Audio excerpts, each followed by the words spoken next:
Rihanna Cheska came from a noble family in which the blood of Arundel and Crichton was mixed. But she was a queen only in words her father betrayed. Her mother, her half-sister, was jealous of Rihanna. Even her husband, whom she considered her whole world, did not notice her love. The queen lost her child, her last hope, and drank poison given to her by her half-sister. If she could live another life, she would not love him so much. These are the words she spoke before her death. The girl woke up and realized that this looked like her childhood room. Her body had shrunk, so she was surprised. She saw the mourning dress she wore to her mother's funeral when she was 12. She had only worn mourning once in her life, and so she began to think that it was some kind of dream. She understood that this could not be because she drank poison and died. Rihanna still remembers the pain. It's probably an illusion she sees while floating down the river to the afterlife. The girl doesn't understand how this is possible and why she looks like she's 12 again. If she really did go back in time, then someone would be knocking on her door now. The girl was in complete shock when the door opened. The woman was shocked that the lady was no longer sleeping. She approached her and assumed that the lady simply could not sleep. She knew that Rihanna was probably having a bad dream because of her mother. The maid remarked that she shouldn't be so sad, because if she gets sick, everything will be bad. The girl began to cry and realized she had truly returned to the past. Mary was the maid who had looked after Rihanna since childhood. That was until she was thrown out, after being falsely accused of stealing jewelry from Rihanna's half-sister, Letitia. Rihanna snuggled up to her and started telling her that she missed her so much. The maid began to believe that she had just had a bad dream. She hugged the lady and said that it was nothing special. She had her father and she, so there was no need to worry. Everything will be fine. But Rihanna knew it wouldn't be fine. Her father would bring this child into the house, and then he will take everything from Rihanna. Marie noted that the robber would be coming soon, so they should get ready. She doesn't know where he went after the funeral, but he'll definitely be there today. First, she needed to wipe her face. Rihanna decided to turn to Mary. She asked if Mary could find a lawyer for her. The maid was shocked by this. She thought that the girl was talking about Mr. Ned. The girl confirmed this and said yesterday that she should call this gentleman for her. Well, the maid didn't understand at all why she suddenly needed him.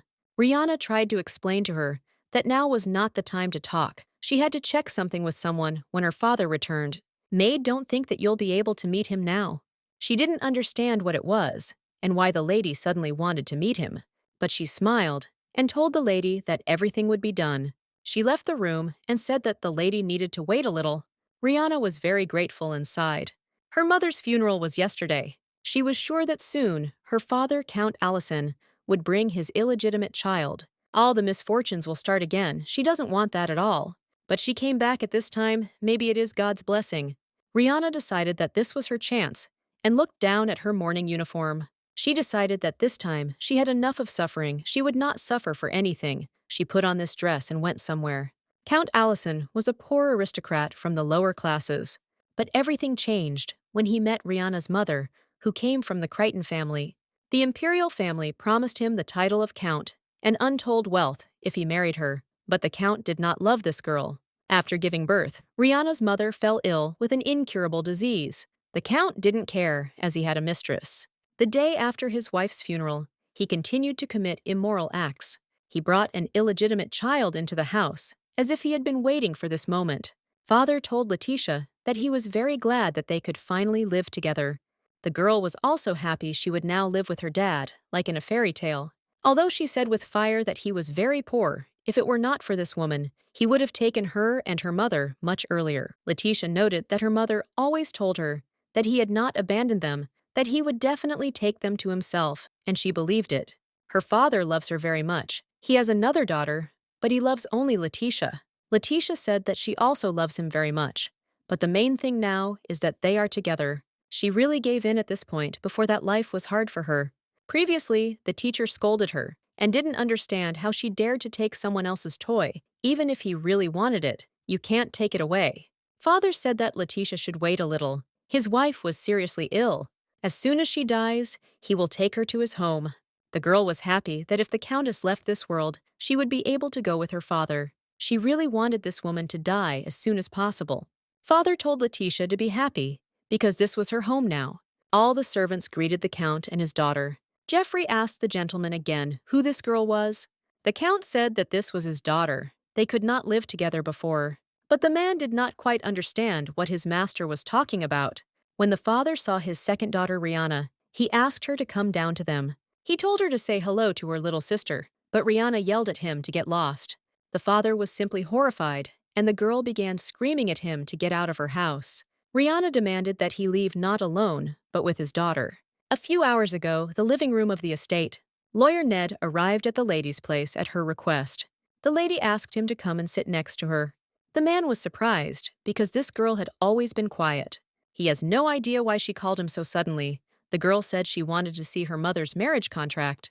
She also wanted to know about her inheritance, which left the lawyer in complete shock. Rihanna wants him to confirm her inheritance rights and appoint a new guardian right now. The lawyer was completely at a loss. He did not understand what she was talking about since the count was still alive. Rihanna noted that if he refused to fulfill her request, she would accuse her father and him of tax evasion. Then the lawyer realized things were bad. He couldn't believe a 12-year-old girl was saying this. Everyone would be surprised if she accused her father. When her godmother, the queen, finds out about it, the investigation will be carried out thoroughly. Then the lawyer became even more scared, because her godmother was the queen. The gentleman asked if he had heard that one could end up behind bars for tax evasion and treason against the royal family. Jeffrey asked again what the lady had just said to the count. The man didn't understand at all what Rihanna was allowing herself to do. She should immediately come up to him. But the girl said that she and the lawyer had just completed all the necessary procedures. From now on, the only owner of this house is Rihanna Allison. She received this estate from her mother by right. Grab didn't understand at all what rights she was speaking about. She was out of her mind right now. Rihanna approached Jeffrey and said that he should check this document and let the count see it. Jeffrey began to read that if the marriage between if Allison and Anastasia Previous divorce, all their property will be transferred to state control. The only heirs may be the children of Anastasia Previous. Therefore, her biological daughter, Rihanna Allison, receives the title and all property. The document is recognized as valid by the Ned Guan, the lawyer for the Allison family. Jeffrey, with a sullen face, informed the gentleman that the young lady now owned the estate. The father was simply horrified. He grabbed this document. The count began to read it himself and was simply horrified, so he decided to tear it up. It's important to me what rights she has. She can't use them until she comes of age. The father shouted that she should obey him. Parents decide whether to live or die, or their children. The girl said that he had not read the contract completely. This marriage was between Arundel and Crichton. In such a case, the child could choose his or her own guardian, and Rihanna chose her uncle from Crichton for this role, so he can no longer tell her what to do. Father was simply furious. All the servants were simply in shock. The count began to shout that he did not understand how she could give his property to the Crichtons. Rihanna noted that she repeats over and over again that he no longer has any rights here, and now he has to take this child and get out of here. The count was extremely angry and swung at his daughter, saying that he did not understand how she dared to speak like that to her own father. Rihanna closed her eyes and waited for the blow, but her maid Mary took the full brunt of it. The girl immediately rushed to her and tried to bring her to her senses. Jeffrey had no idea what he was allowing you to do. The count shouted that if he did not want to receive it, then he should stand in his way. But the man believed that nothing of the sort was possible. An honest person should stop the violence. Jeffrey said that he would call me for such behavior, so the count began to say that he had completely gone crazy and that he could not even do this in death. The count turned to the servants and asked why they were all standing and looking. They must remove this Jeffrey immediately. Well, they kept standing, so the count realized they were bastards. Rihanna asked for attention and said that she was in charge as the new mistress. With due respect, they must lead the count and his child out of the estate. Her father tried to tell her something the girl also called her sister, but Rihanna replied that she was not a sister to her. She recalled how Letitia, already in adulthood, said that she should have been in Rihanna's place. Letitia told her that they had one father for both of them. She came so that her sister wouldn't kick them out, but Rihanna said that her mother made this dress for her when she was alive. It's very dear to her. The girl didn't know what to say and said that her dad simply brought it to her. Rihanna noted that this is the only dress she will receive from her. Rihanna then noted that there was no need to worry, they could live together as they wanted. But now they have to get out of here. The illegitimate girl remains outside the door. Already in the living room, Rihanna was wiping Mary's face. The lady did not understand why she exposed herself to attack. It was stupid. The maid said that all of this, that she was still little, no child should be punished like that by their parents. Mary said that if the count had hit her, it would have hurt her very much. It's better for her to be in pain, and she thinks that anyone would do the same. Rihanna asked if Mary would go to Crichton with her. Mary was surprised and asked again why she suddenly wanted to go there, and the lady replied that she needed to leave as soon as possible, and she asked her to go with her. Mary was born in Arundel. She was an orphan and worked as a maid to Anastasia, who spotted her talent. Mary later began serving Rihanna. The girl understood that the maid wanted to stay there, but she can do this if she wants to work elsewhere. Then she can write a letter of recommendation. The maid asked again what she was saying, because she will always be with her mistress. She has no family, so she wants to serve Rihanna, and if the mistress wants it, then she will go. After this, the maid was a little perplexed. She asked again if it was necessary to warn the queen before leaving. The queen loves her very much, and she will be upset if the lady leaves without saying goodbye, so she must say that they are leaving.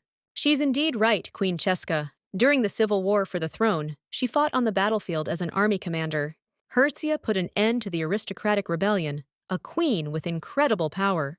Rihanna once loved her son. In the past, she became a mother to her. Since ancient times, the aristocracy in Arundel has wielded enormous power. After the king's death, the nobility opposed Hertzia's coronation because she was a woman. They crowned her cousin, which led to the start of a civil war. Hertzia handed over the throne Zainu on the condition that her son should inherit the throne. It turned out that the war was over. But soon the cousin died, and the boy received the throne. The regency of Herceg Nostra began, and the purges mean she suppressed the opposition by enacting several reforms and became the most powerful ruler in Arundel. The only person the queen wanted besides her son was her goddaughter Rihanna.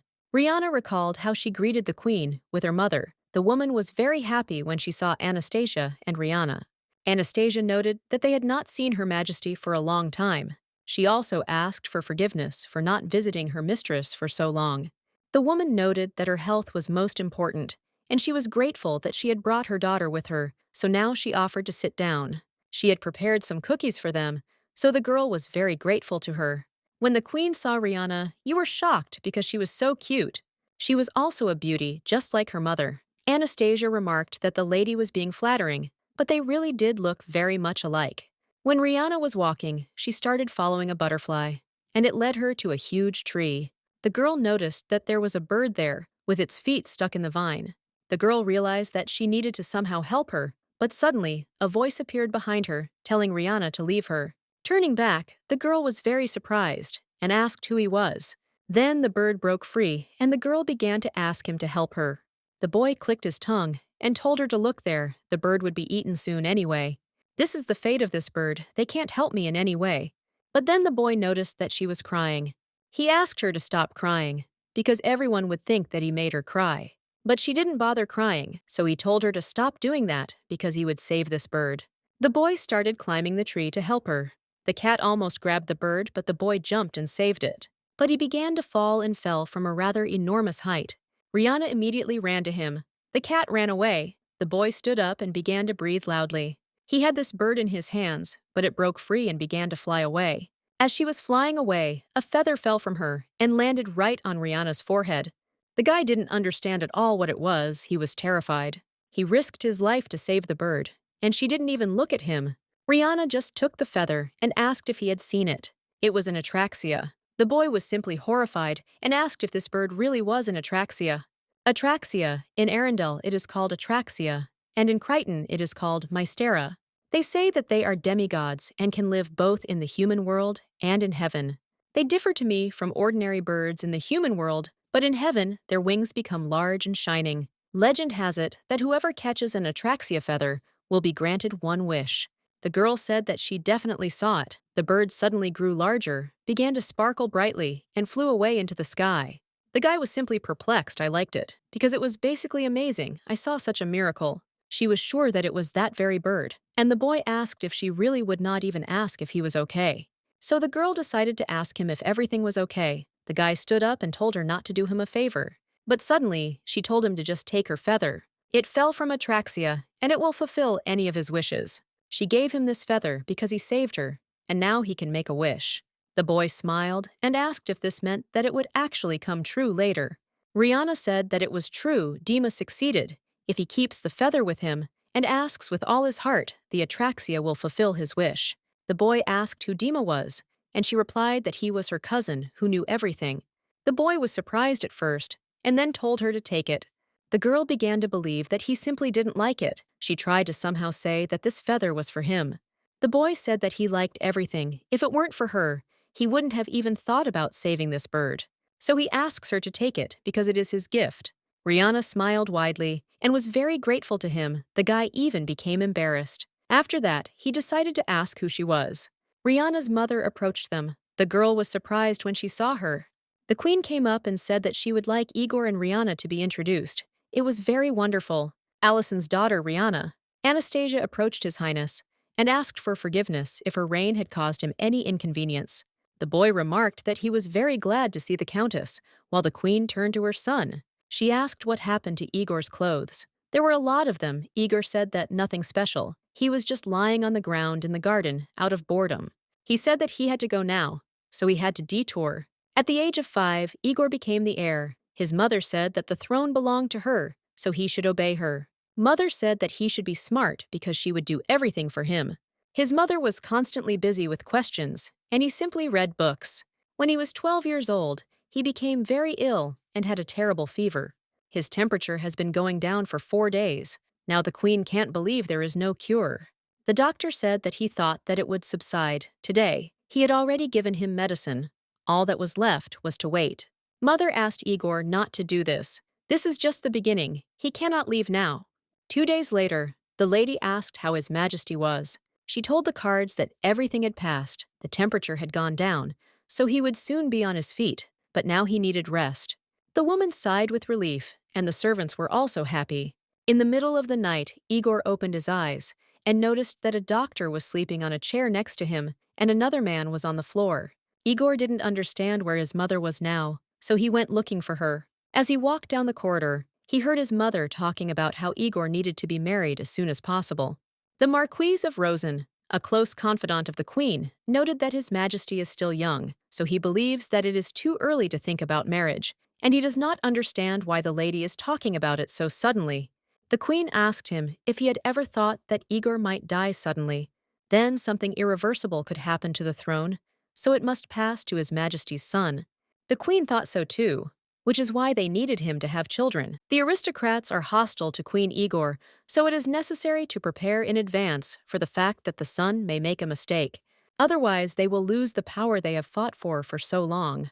The guy didn't understand who she meant when she said they needed to be prepared for the fact that he might make a mistake, so he didn't quite understand why power would be taken away. Afterward, he remembered sitting on the throne when he was 5 years old, and his mother telling him that the throne belonged to her, so he should obey her. He is just a replacement for his mother, he knows it now.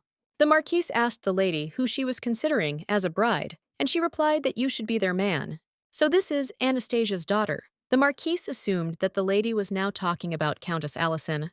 The queen said it was a girl and her goddaughter, so she ordered him to ask Anastasia to bring her daughter. If Rihanna and Igor spend a lot of time together from childhood, it will easily lead to marriage. Igor turned around and started running away from his mother's room. She wants him to get married and have children. It seems like he's just an animal for them, so he ran to the tree. He sat down next to him and began to cry very loudly. He was in a lot of pain. He looked at the palace and remembered how his mother had said that the aristocrats were hostile to her and Igor, and that he needed to prepare in advance for the fact that his son might make a mistake. After these words, he realized that he was just his mother's puppet. If he marries the woman she chose, he will never love this girl. He remembered his mother's words about wanting to introduce them and the girl's smile. He wondered if the girl there knew that she was just a tool to maintain his mother's power. 5 years later, Rihanna was walking in the garden. She was 17 years old at the time. She noticed someone looking at her, so she turned back. But there was no one behind her, so she was confused. In fact, it was Igor. Igor was also 17 years old. He was embarrassed when he looked at her. Basil approached him and remarked that this looked like Lady Allison, adding that she was already a real woman. The man also noted that they would soon get married, and the lady would become a member of the royal family. But His Majesty simply ran away. Basil was offended because he couldn't even tell the truth. Igor doesn't understand why he cares so much about this girl. He doesn't care whether she joins their family or dies. After this, Igor felt very pleased. His beloved was lying next to him. He was kissing her. Rihanna said his name and smiled. Well, then he screamed and realized it was just a dream. It's just terrible. He doesn't understand what kind of dreams we have. The queen thought that they were just lucky with their bride, because he liked her too. Igor was 19 years old at the time. He said it was nonsense that his mother had decided everything for him. The woman asked what he was saying. She was just worried about him and picked the girl who was most suitable. She doesn't think Rihanna is a bad person, and she doesn't understand why he's so resistant. She thought that he simply did not understand anything, the floor table, and also shouted at her. Of course he knew she would say it again, so he walked out and slammed the door. But he saw Rihanna outside the door. Then he immediately calmed down. He approached her and asked if she had heard about everything. As she can see, he has a strained relationship with his mother. In principle, that's good. It's better for her to know about it anyway. Igor told her to think carefully and decide whether she was really suitable for the role of queen. After that, he walked away, but the girl did not understand what had just happened and what he was talking about. After this, the queen came out to Rihanna, who immediately greeted Her Majesty. The queen told her to come to her office and noted that the girl was already quite grown up. If Anastasia could see her, she would be proud of her romps. The queen said that she should have someone instead of a mother, a person who would help her and teach her etiquette. The girl was in shock. I didn't understand what the lady was getting at, but the queen had already introduced Countess Eagle to her. The countess will serve her mistress faithfully. Now that she lives in the palace, she must know etiquette well. It's all because she will become the future queen, and the queen asked if she could give Arundel an heir in the future. At first, the girl remained silent, but then she said that this was indeed the case. The queen also recalled that there is only a month left. Igor continues to postpone the wedding. Allegedly, he is very busy. His Majesty postponed the wedding, so she was a little upset. The queen approached Rihanna and said that she was confident that the girl would cope and would soon be her daughter. If she obeys the queen, life in the palace will not be a burden to her. After that, Rihanna, the lady bowed to you and said that she promised to eat from her. Rihanna must prepare for her marriage this month. The countess revealed the history of Arundel and the royal family, which she must memorize, and the need to know all the aristocrats. The countess said that the lady was thin, but that was not enough. She had no curves, so she needed to add a corset. She must raise her head if she wants to become a queen. She must straighten her back and put her chest forward, the straighter the body. This is what I think with her. After that, Rihanna became a bride. The wedding day, the temple. In the presence of God, the priest pronounces them husband and wife. The queen was very happy, but there was no happiness on the faces of the newlyweds. When they got married, everyone shouted glory to King Igor and Queen Rihanna. The royal chamber's Chamberlain Basil reported that the marriage of the king and queen consort had been consummated. The girl was embarrassed as she lay in bed with the king. The silver hair he saw in his dream, now she is definitely his wife. Rihanna was very embarrassed when he kissed her neck. Things went well at first, but she is the only one he will have to live with. Rihanna was shocked when she saw him listening to her heartbeat. The gentleman simply noticed that her heart beats with his heart. She became his wife by the queen's choice, but he does not understand how he could not choose her. They will share body and soul for the rest of their days. He knows that she is shy because so many eyes are directed at them. Perhaps she will be on his side. It was very scary. The girl pulled him away from her, and the gentleman began to believe that this was her answer, and she confirmed it. She refused him. This is a demonstration of his mother's power. But then the voice turned to Igor and said that he should listen to it. Igor, according to him, that this is a marriage of puppets. It's nothing new that she refuses him. The queen did not understand at all what Igor was thinking about. He had to get down to business. They were just standing over the girl. Refusing on the first night, despite witnesses, he will not be kind to her. The girl said that if she left before a relationship was formed between them, she would be able to dissolve the marriage, and then Igor would avoid an unwanted marriage. She doesn't want to live with a man who doesn't love her like her mother. It would be better if she lived alone in a monastery. Igor said that he remembered that he needed to learn to be patient, even if he didn't like it. The choice is hers, but if she refuses, the marriage will end. After this, the candles were extinguished, the witnesses left, and the girl lay in tears. Igor reached out to her with his hand, but it was covered, and so he removed it, and thought about how he had raped her on the very first night. so he just lay down next to her and tried not to think about it. After this, he turned to her and said that today was the last day that he would endure her tears. Now she must take responsibility for her choice, even if it hurts. Subsequent fulfillment of marital duty was obligatory. If Rihanna didn't do it on the appointed day, the queen and the aristocrats would accuse her of dereliction of duty. Therefore, the spouses spent the night in anxiety and tension. Rihanna didn't want this. Even the king himself didn't quite want this. Igor couldn't believe that marriage should be like this. Royal Library, Igor turned to Basil. He asked how long he had been married to his wife. The man said that they had been married for 3 years, but before that, they had been dating for 10 years. And now they still look like newlyweds. But he didn't understand why he was asking his master water. Igor said what would happen if the man he'd been with for more than 10 years lied to him. The chamberlain was simply shocked and said that, "His Highness, you must tell me such a thing, because it is impossible. His wife would never change for him, she is a holy man." Igor provided him with a tax report, a list of aristocrats who had paid me taxes over the past 10 years. His servant realized he'd simply been deceived. Most were connected to the Dowager Queen, but they had many others on their side. Igor is determined that they must grab their opponents by the throat. The man said there were problems, and His Majesty assumed he meant Count Allison.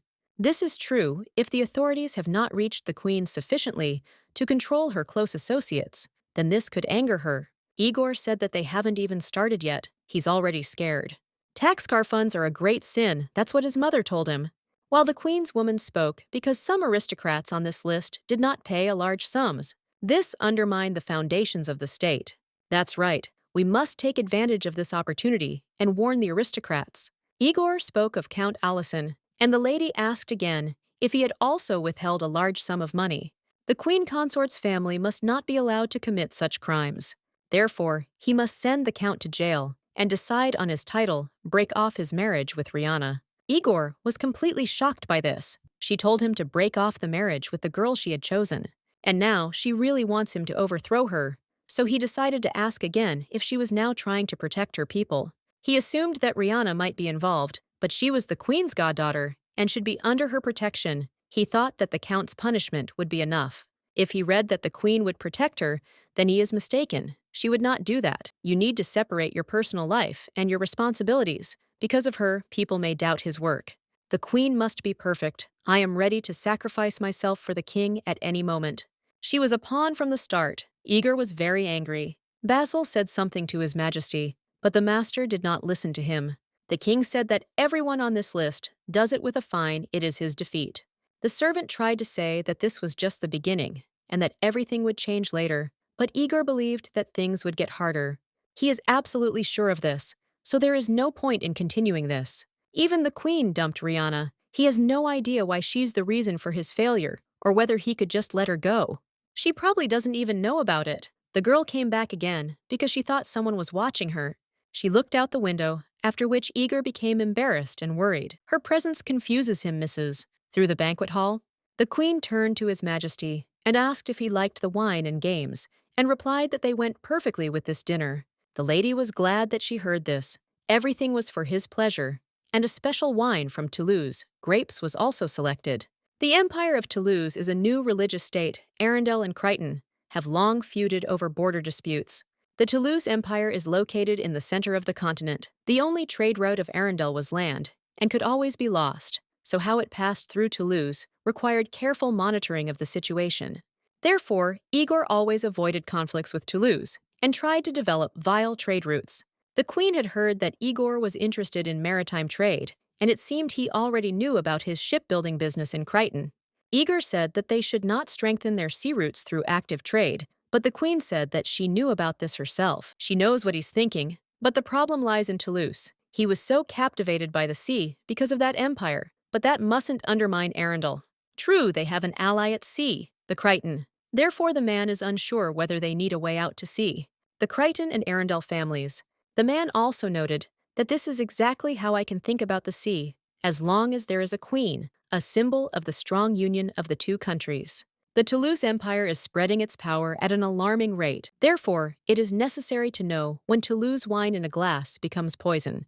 Now is the time for trading, and to reduce risks. She hopes that the gentleman understands her. Igor threw the glass away and the woman began to think that the wine was too strong.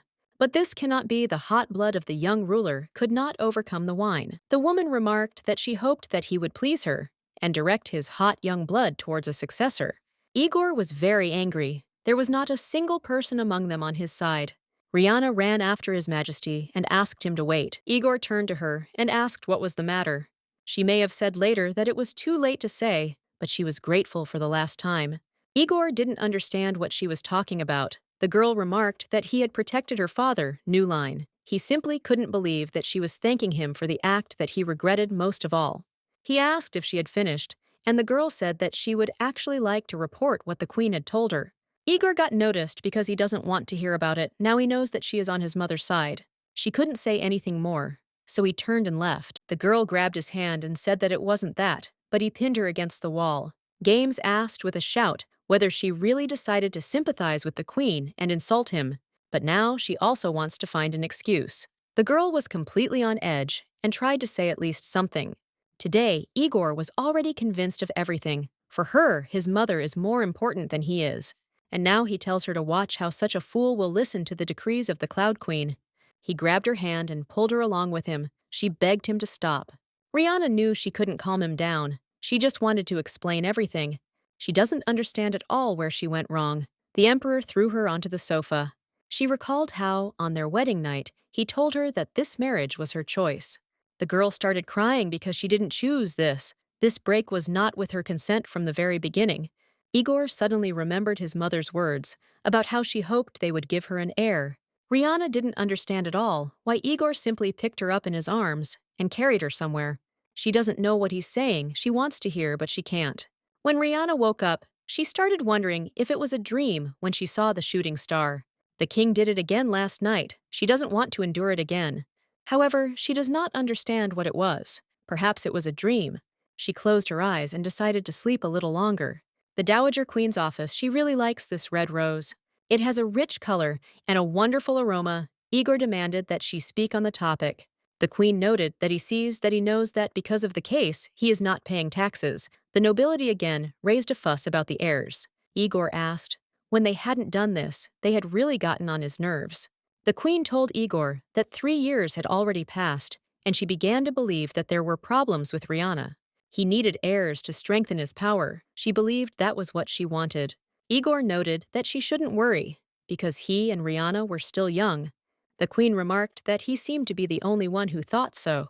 She knows everything. He has not been in the queen's chambers since the last banquet. The king leaves his wife whenever he wants. Rihanna does not want to be exiled. The lady asked why he didn't meet her sister. Later, they could say that this was Rihanna's child. She doesn't like either Count Allison or his wife. If he wants to protect Rihanna, then the heir needs to be of the same blood. The count agrees with her. This woman seems to think of him as cattle for breeding.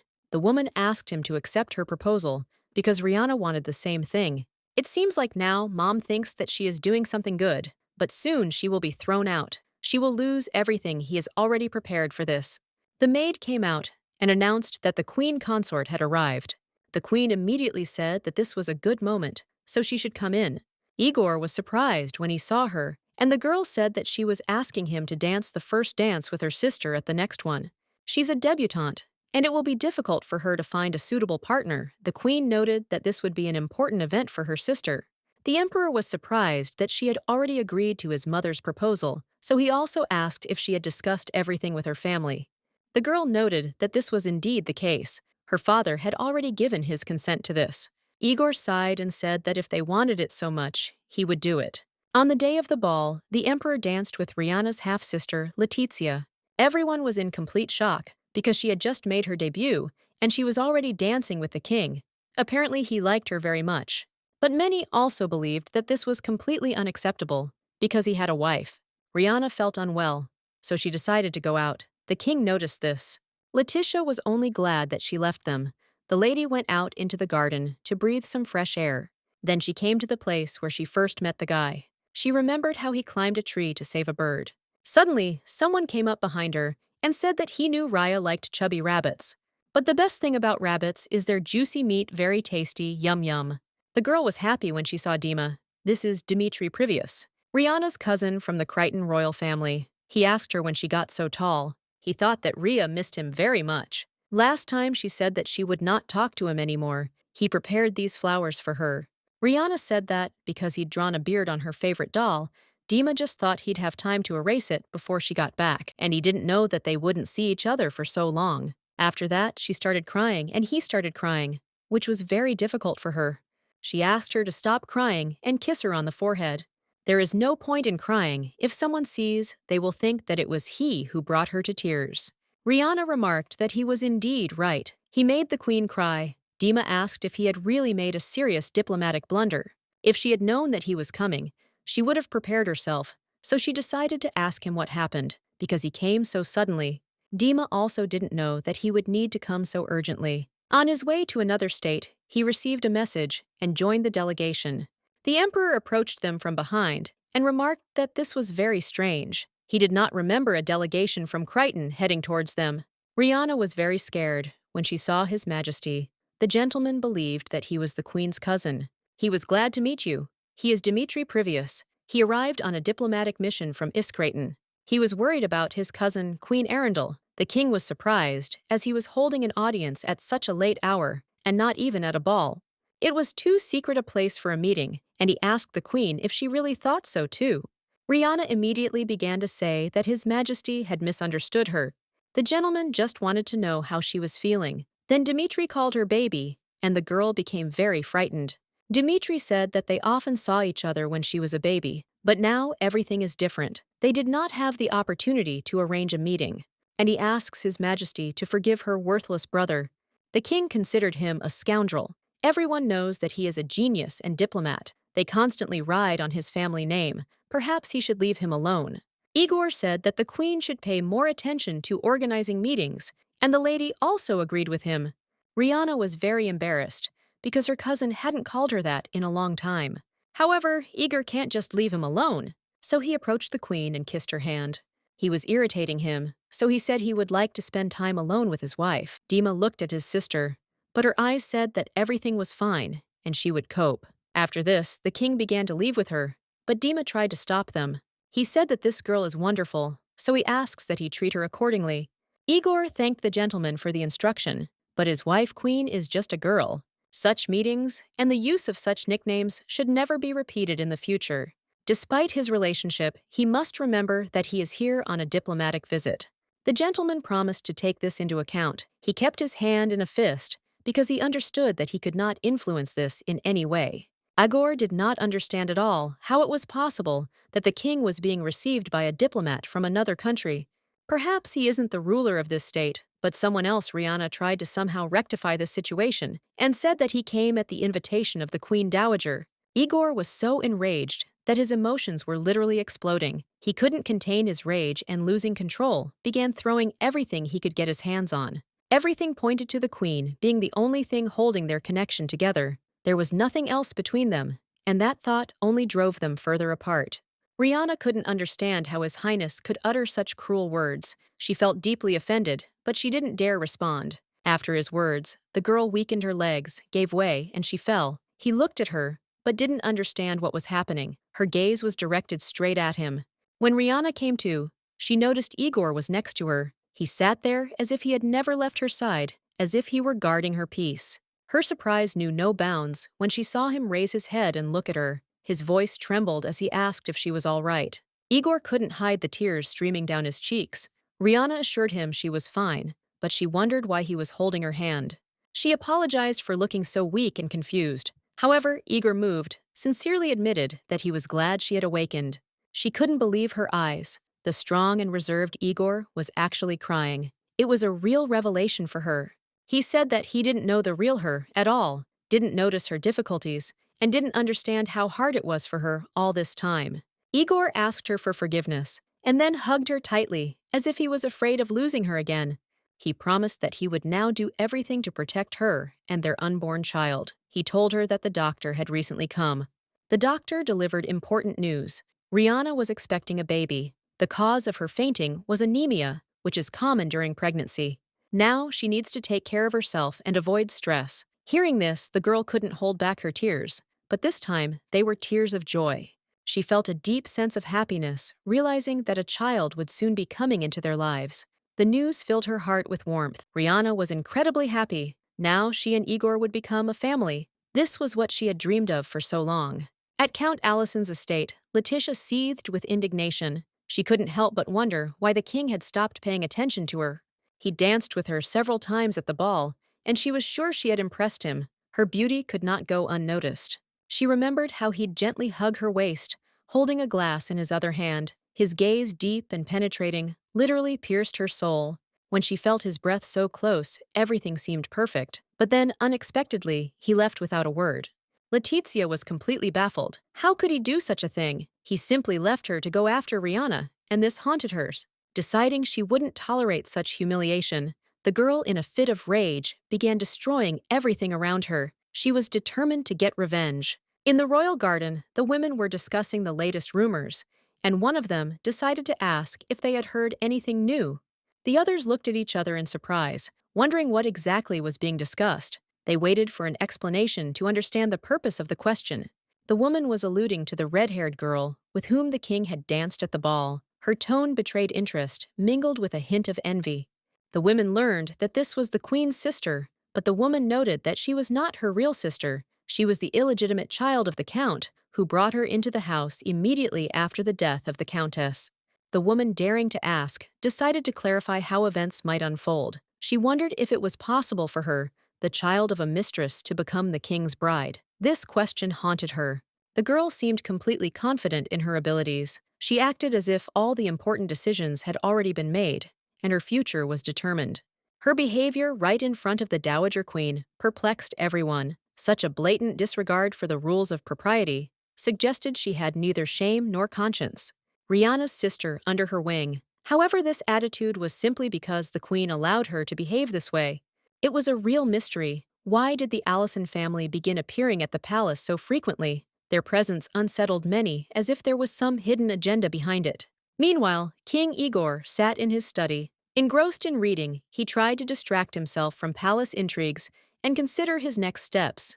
He noticed how quickly rumors spread. As soon as something happened, the news immediately became the subject of discussion in every corner of the palace. Basil noted that this was precisely what he had intended. These rumors could ruin the Dowager Queen's plans, which would undoubtedly incur her wrath. The king didn't want rumors about his family to become the main topic of conversation at tea parties. The heir issue had already been resolved, and it would be better if these discussions died down sooner rather than later. However, the girl approached him and unexpectedly admitted that she had long admired him. These words caught him off guard and made him think. She then added that her older sister should never have become queen. This statement sounded as if there was a hidden reproach in her words.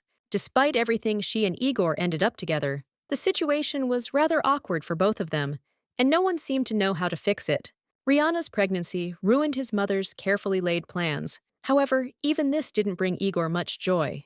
At this time, Rihanna was writing a letter to Dima. She mentioned that by the time he received it, he would already know about her pregnancy. She was overjoyed that she would finally have a child. Although her meeting with Dima was brief, it brought her joy, and she believed good fortune. Basil congratulated the queen on her daughter-in-law's pregnancy, noting that it was truly wonderful news for the whole family.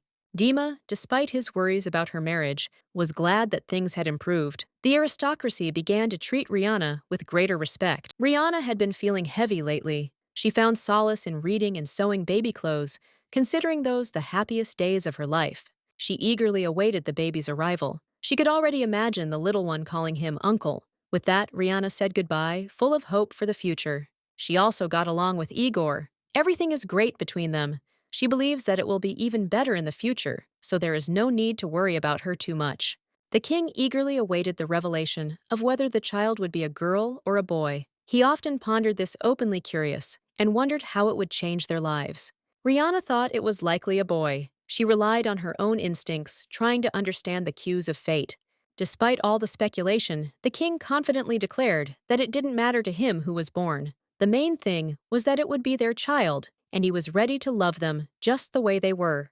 Rihanna was beginning to suspect Igor was hiding something. He'd mentioned that she'd understand his words when the time came, but she couldn't stop thinking he knew something. Igor was extremely busy, and it became obvious. However, he visited her, often assuring her that she needn't worry. Everything was going as it should. At Count Alison's estate was tense. Letitia was beside herself with anger. She was irritated that her sister was pregnant, and she blamed the king for not visiting her anymore. Letizia couldn't come to terms with the situation. She said the king was treating her unfairly. Her father tried to calm her, saying everything would change when the child was born. She still hoped that with the birth of her child, the king would reconsider his attitude toward her. Letizia sincerely believed she could regain his favor. Her thoughts were filled with confusion. She couldn't understand how the king could abandon her. However, her father assured her there was no need to worry, and the Dowager Queen also advised her to be patient. The queen cautiously asked her maid if her request had been fulfilled. She clearly didn't want anyone to know about her mission. Deep down, she hoped the maid had done everything unnoticed. This was a crucial part of her plan, and the queen didn't want to take any chances. The maid confirmed that everything had been carried out exactly as instructed. After that, the queen carefully examined the letter, checking its contents. When everything was ready, the maid added that Count Alison was awaiting a reply. She asked what she should tell him so as not to miss the moment. The queen noticed that Letizia was much more cunning than her sister. Therefore, she ordered that Letizia be invited to the palace and that everything necessary be done without delay.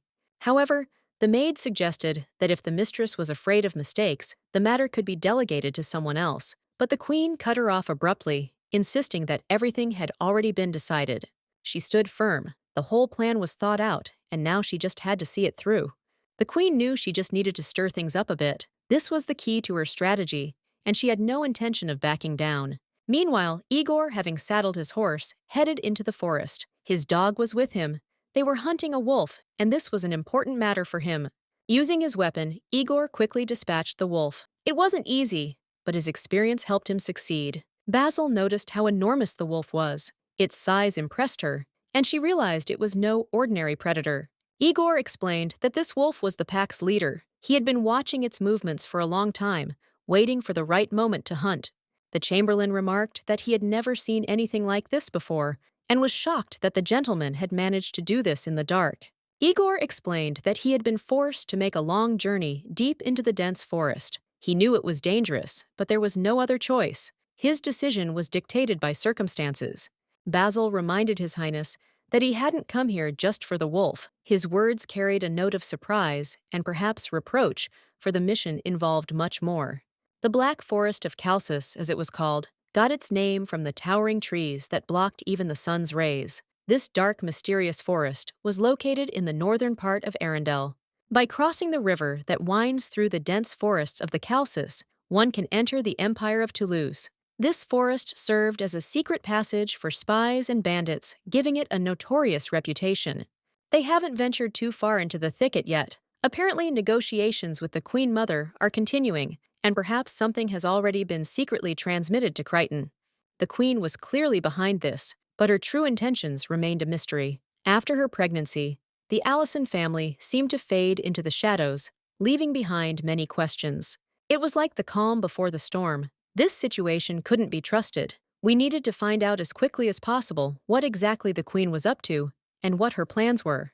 Time was running out. Complete darkness would soon fall, making further progress. Dangerous caution and haste were needed at the same time. Carrying the enormous wolf carcass would require considerable strength. The task was difficult, and without proper preparation, it would be impossible to accomplish. Igor firmly declared his readiness to act as bait. His decision left no other options. He was consciously taking a risk to achieve his goal. Basil, who initially supported the idea, was soon shocked. He feared for his majesty. The plan seemed absurd and dangerous. He desperately begged the king to abandon this idea. How could the monarch expose himself to such a threat? Igor seemed to be saying something completely incomprehensible. The gentleman replied with a grin that this was precisely the reason for his determination. Everyone would dream of being in his place, but they didn't understand the full weight of the role. Let them learn that what seems sweet and desirable is actually poisonous. Not all power brings joy as they believed. Counts Clovis and Alison are said to have recently met. They likely discussed something important, and perhaps threatening. Igor noted that this played into their hands. He intended to use Letitia to turn this event to their advantage. He also tasked Basil with dealing with the wolf. The task was clear: deliver him to the palace despite the difficulties and dangers. The man couldn't believe his ears and asked again if the gentleman had really just said those words. His shock was genuine. The king calmly explained that this was punishment for his late announcement of the earl's meeting. Basil should have understood the importance of prompt notification. Basil began to ask His Majesty to wait. He believed that the master was going to bring Letitia to the palace and deal with her there, and he also did not understand how he would drag this wolf alone. He begged the gentleman to stay, insisting that the gentleman could ask for it out loud. The entire request stemmed from his guilt for having delayed the denunciation somewhat, which, as he put it, was terrible. Igor sternly ordered the man not to delay and get to work immediately. He then added that, once everything was done, he would need to return to the palace. Arundel, the kingdom's capital. A man attracted attention by delivering terrible news. An epidemic had reached the royal family of Crichton, killing many, including the crown prince. The disease spared no one from the royal family, who served in the temple, and after another, they died from an unknown but clearly deadly affliction. Fate turned out in such a way that only the heirs to the throne and those who were in line for the throne fell victim to the disease. The tragedy was discussed in the royal council chamber. In Crichton, among the Queen Dowager's inner circle, the epidemic had ravaged everything. It was decided to send a delegation there as quickly as possible to officially express the kingdom's condolences. Igor believed they wanted to send him to the epicenter of the epidemic. The idea seemed absurd to him. He considered such people simply crazy. The neighboring kingdom was going through a terrible time, but he firmly stated that it was not worth taking reckless risks and sending his people there. The anchor noted the strangeness of the situation, and the woman noted that the disease could easily reach their kingdom. Both the master and his faithful assistant found all this extremely suspicious and could not get rid of the uneasy feeling. If the Dowager Queen was behind this, then casualties among her loved ones were inevitable. This development alarmed everyone. Igor couldn't believe what he was hearing. The Crichton royal family had completely died out. The thought was terrifying and incomprehensible. Now, according to all the laws of succession, the only contender for the throne was the Dowager Queen. Suddenly, the queen burst into the room. She was breathless with excitement and asked what they should do now. Upon learning of her cousin's deaths, she fell to her knees, bursting into tears. Servants and courtiers rushed to her aid. Igor ran up to his mother and tried to calm her down, asking her not to worry so much. She grabbed her son's hand and cried out, how could she not worry if such terrible events were happening on her native land? She added bitterly that even heaven was indifferent to this horror when such innocent souls perished. Igor, despite his worries, tried to bring his mother to her senses, persuading her to pull herself together. But before he could comprehend anything, his mother fainted in his arms. The sight shook him to the core. Without wasting any time, Igor shouted loudly for Basil to immediately call the royal physician. His heart was breaking from the weight of what was happening. He couldn't understand what it all meant or where it would lead. His thoughts were confused, and he desperately tried to understand what he needed to do at this very moment to at least make the situation a little easier. Rihanna appeared in the Dowager Queen's chambers, shaken to the core. She was still reeling from the shock of recent events. Although the news shocked Her Majesty, Rihanna was relieved to know that her cousins were safe and had escaped a terrible fate. The Queen's maid was very surprised and asked Rihanna again if everything was really like that, and if everything was okay with Dmitri Previous, who had arrived recently. Rihanna confirmed that only direct heirs were allowed to attend the temple and that this helped prevent illness. She was confident that everything would be fine. The woman was glad to hear these words. Given her situation, she needed to remain calm to avoid unnecessary stress. The maid promised to take care of the Dowager Queen. She needed to return to her chambers to recuperate. She'd get better soon, and now it was important to think about the future child. There was no point in worrying about that. All necessary measures have been taken. Now the lady needs to rest. A doctor will be arriving soon to assist her in her recovery. Rihanna asked for the queen to be cared for and gave her permission once she began to recover. This was crucial for her recovery. The maid assured her there was no need to worry, as she would remain with the queen. The doctor would take care of her, and everything would be fine. When everyone had left, the queen expressed her displeasure. She was genuinely irritated, and she didn't hide it. There were no relatives in the temple, and only she as the direct heir remained. This worried her, but she held on. The maid wondered what the queen would do if Previous chose a king for Crichton. This troubled her. The queen didn't want this outcome, but she understood she would have to fight for her rights and position. She prepared for the fight. The woman began to suspect something, and the queen quickly told her to prepare everything she asked for further action. Basil heard everything and realized that the dowager queen might be behind it. He immediately suspected something more to the situation. He stood outside the door and sensed that things weren't so simple. He arrived with white roses, a token of sympathy from the council. But now he understood the truth, and he needed to find out all the details. He hurried to His Majesty to find out everything. All of this somehow connected with what the king was trying to find out. This gave Basil a clue to further investigation. The king was in a separate house and greeted Letica. His meeting with her was important and symbolic at this moment. He explained that he couldn't do otherwise. The woman understood that it was all for Arundel's sake and agreed with his decision. She hoped he would make her his queen. The king confidently declared her doubts unfounded and that it would definitely happen. 2 months after the outbreak of the plague, the Council of Crichton called an emergency meeting to discuss the current situation in the kingdoms. Previous took place at the assembly. This restored stability and confidence in the future to the kingdom. He became king, and although Previous was weak compared to his father, he had to prove his strength and leadership qualities. His diplomatic work is highly regarded, especially his recent mission to Arundel. It's even a good thing. His relative has become king, so there will be additional support. The young ruler, who was still single, was soon to find a wife and children, which of course would radically change his life and responsibilities. The king, noticing his distraction, told him to stop chattering nonsense and concentrate on business, in particular, to sort out important papers. Basil began to complain, as he had just finished his paperwork. However, the king insisted that he go see the queen immediately. Basil, without hesitation, said that of course we must go, and without any doubt, because the queen deserves attention and respect. However, he noted that it would be strange if he went to the lady empty-handed, which would require additional efforts on his part. Rihanna was sitting reading a book when the king knocked on the door, asking if it would be inconvenient for him to come in and asking for permission. The girl was delighted when she saw her husband. His appearance brought her great joy and made her day even brighter. Igor apologized for interrupting her reading and, kissing her forehead, expressed his regret for disturbing her occupation. Rihanna replied that nothing terrible had happened because she was just looking for something in her book, and Igor, interested, asked her what it was.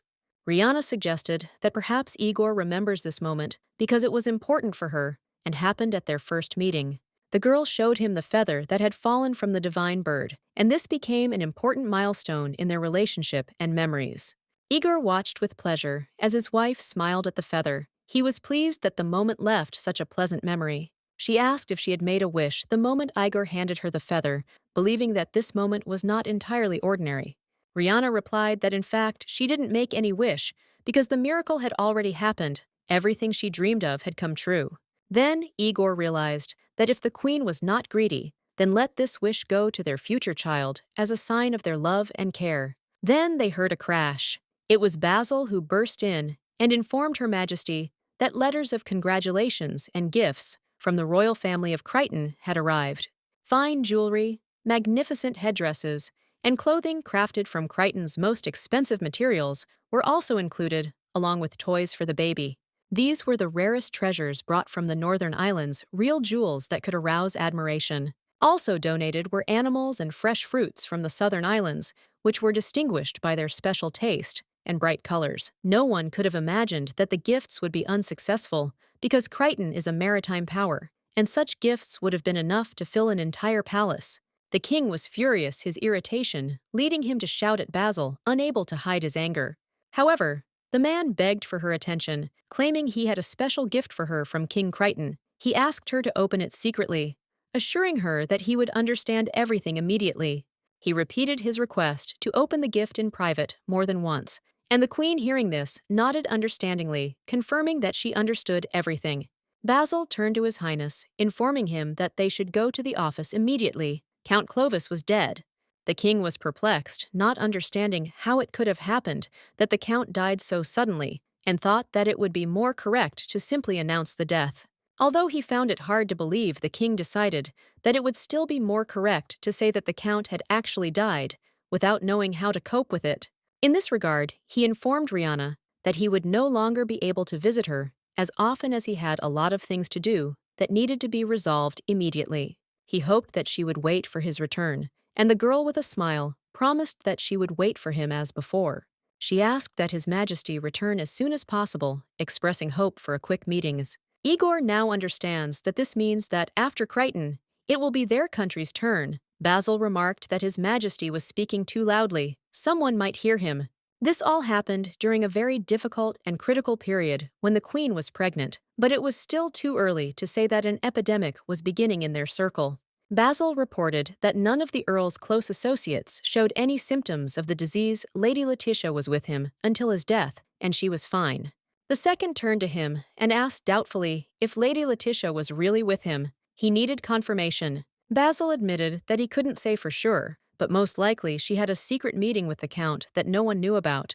It is very interesting that the Dowager Queen tried to arrange a meeting between Letitia and the Count to find out something. When her plan failed, the Count's mother spread a dirty rumor, which calmed her soul somewhat. This move brought her some relief. The king couldn't believe what had happened. Basil noted that if the Count had become king, Letitia could have become queen. He realized that this conversation needed to be ended immediately, covered up with other rumors in order to avoid further complications. If the rumors were true, it could have led to a real nightmare for everyone. The conflict would have escalated significantly. Basil exclaimed towards His Majesty, wondering why he had suddenly stopped in thought and did not continue moving. Lady Letitia suddenly appeared before His Majesty, and her presence caused surprise among all who were present. He was proven right when he realized that the Dowager Queen had sent Letitia personally to deliver an important message to His Majesty. Lady Letitia asked in surprise what this object was and was told that it was a poison that had been produced in the Toulouse Empire. The poison was deadly. It was enough to add a little of it to wine or a drink, and it would remain invisible, but deadly.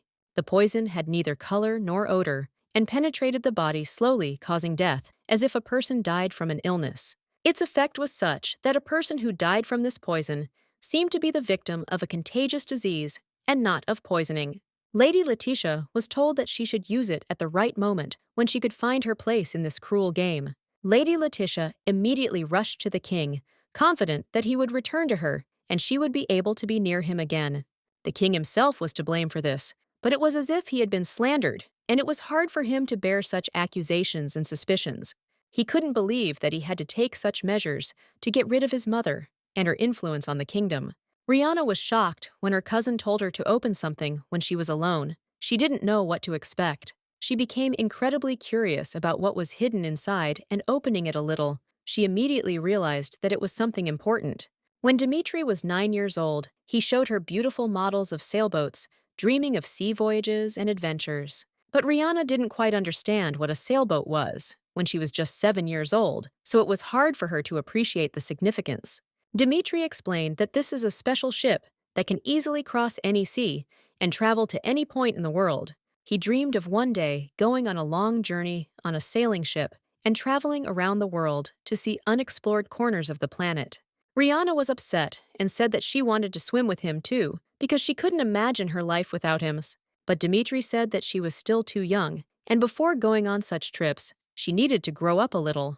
Rihanna insisted that she was old enough and that she was ready to hit the road right now despite objections. Dmitri didn't want to upset his sister, so he gave her a sailboat so she could play and forget about her dreams for a while. Over time, they both grew up, and Dmitri fulfilled Rihanna's dream by giving her the opportunity to travel. She was thrilled. She remembered how at one banquet, the king said that they needed to develop sea trade routes for the country's prosperity. The sailboat that made Dima's dream come true. She decided to put a feather in this box, so that if her husband had one, her dream would also come true. The king asked Basil not to let anyone in, only a few guards. The woman was simply delighted by this, but the king simply glared at her. He remarked that it seemed they needed to discuss something.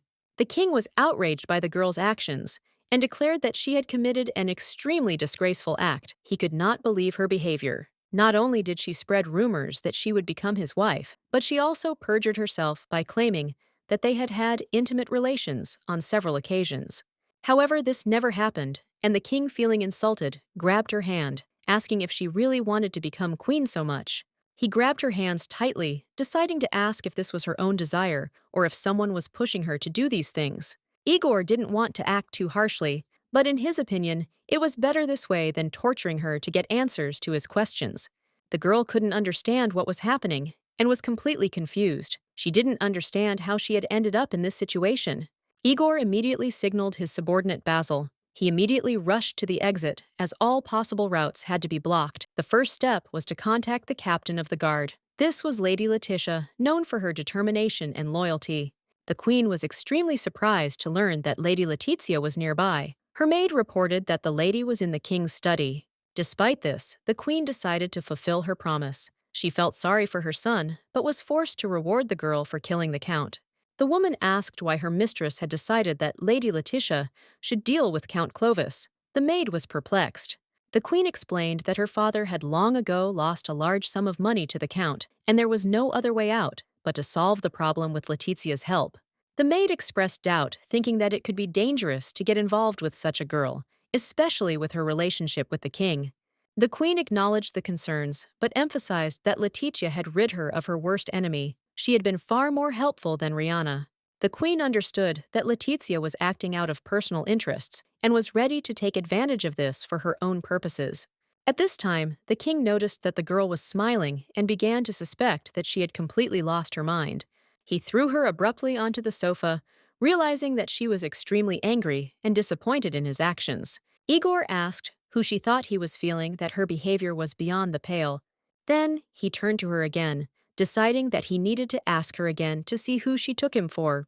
He demanded an honest answer. The girl blushed, realizing she had no choice, and declared that he was her king and hers alone. She was shocked by her own words, but still said that she understood that she needed to admit her mistake and tell the truth. The lady was ready to tell everything as she had promised, because the time had come to reveal all the secrets and explain her actions. He asked her why she tried to kill the count and was sure that her attempts had been successful since his victim was already dead. The woman said that she did it because of him, and Igor was simply horrified by this. The king had no idea what was happening when the girl began to press him to her, with her legs causing him confusion. Letizia noticed that he really loved her and came to the conclusion that there was no point in continuing the relationship between him and Rihanna. The king felt confused and couldn't understand what was going on in this crazy woman's head. Everything was happening too quickly and strangely.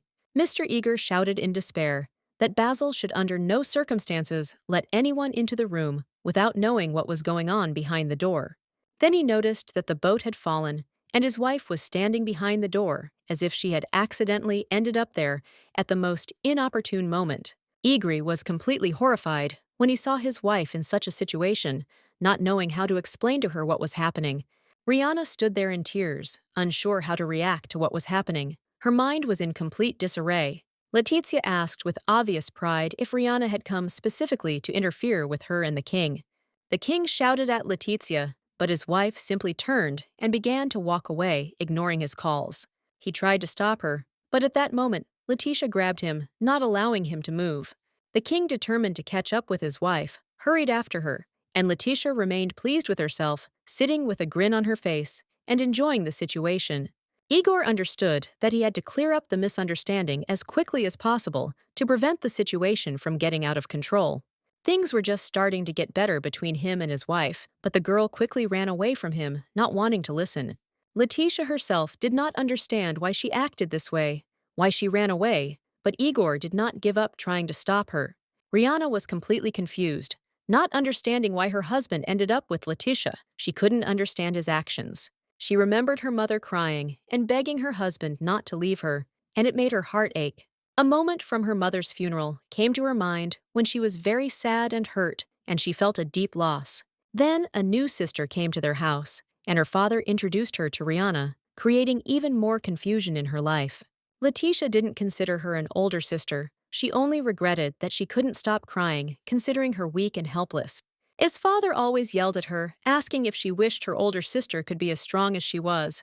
She recalled the words of Queen Gavrilov, confident that she could cope if she became queen and would take care of her sister. Igor warned that she should think seriously about whether she was fit to be queen before making a final decision. After the wedding, she realized she had no choice, and her feelings were far from what she wanted. Everything had happened against her will. Finally, the girl stopped, already tired from the long run, feeling that she needed to rest and come to her senses. At that moment, Rihanna couldn't figure out what was heavier, her heart, which was breaking with pain, or the feelings she couldn't control. She didn't feel responsible for the decision she made. Once she reached the light, life stopped putting pressure. Maybe she didn't want to fight anymore. In the bright sun, after she stopped, Rihanna realized how dark her life had been. This realization became a turning point, and she decided to do something about it. She no longer wanted to run away from her past, which led to her passing out, unable to cope with her emotions. The king couldn't believe what was happening. There were tears in his eyes, and his cries were filled with pain and despair. He didn't understand what had happened. The whole next moment was like a fog in her mind, and she only made out a voice calling her name as if from afar. Mary, standing next to her, quietly told her to wake up because they were almost there, and Rihanna had to be ready for the next stage of the journey. She asked if it was really Mary speaking to her, and the girl confidently confirmed that it was she, as always nearby, ready to help. The maid noticed that Rihanna was obviously very tired from the journey, and the girl in turn became interested in how much time had passed since their departure. Mary replied that they had been driving for about 2 hours and suggested that Rihanna look out the window to see the changing scenery. The girl was delighted because she could hardly wait for the end of the journey, knowing that the long-awaited arrival at the destination was waiting for them ahead. Mary looked at Rihanna and noted that she now looked like a child again, which was noticeably different from her previously mature actions. Rihanna once asked if she would go to Crichton with her, and now her look is very different from what it was before. Rihanna no longer looked like a child. Her eyes expressed maturity and the understanding that she was making important decisions in her life. She began to act like an adult, communicating confidently with the butler, which surprised those around her with her serious approach. The butler was shocked by her decision to leave for Crichton. Rihanna explained that it was unexpected for everyone, but she hoped he would understand.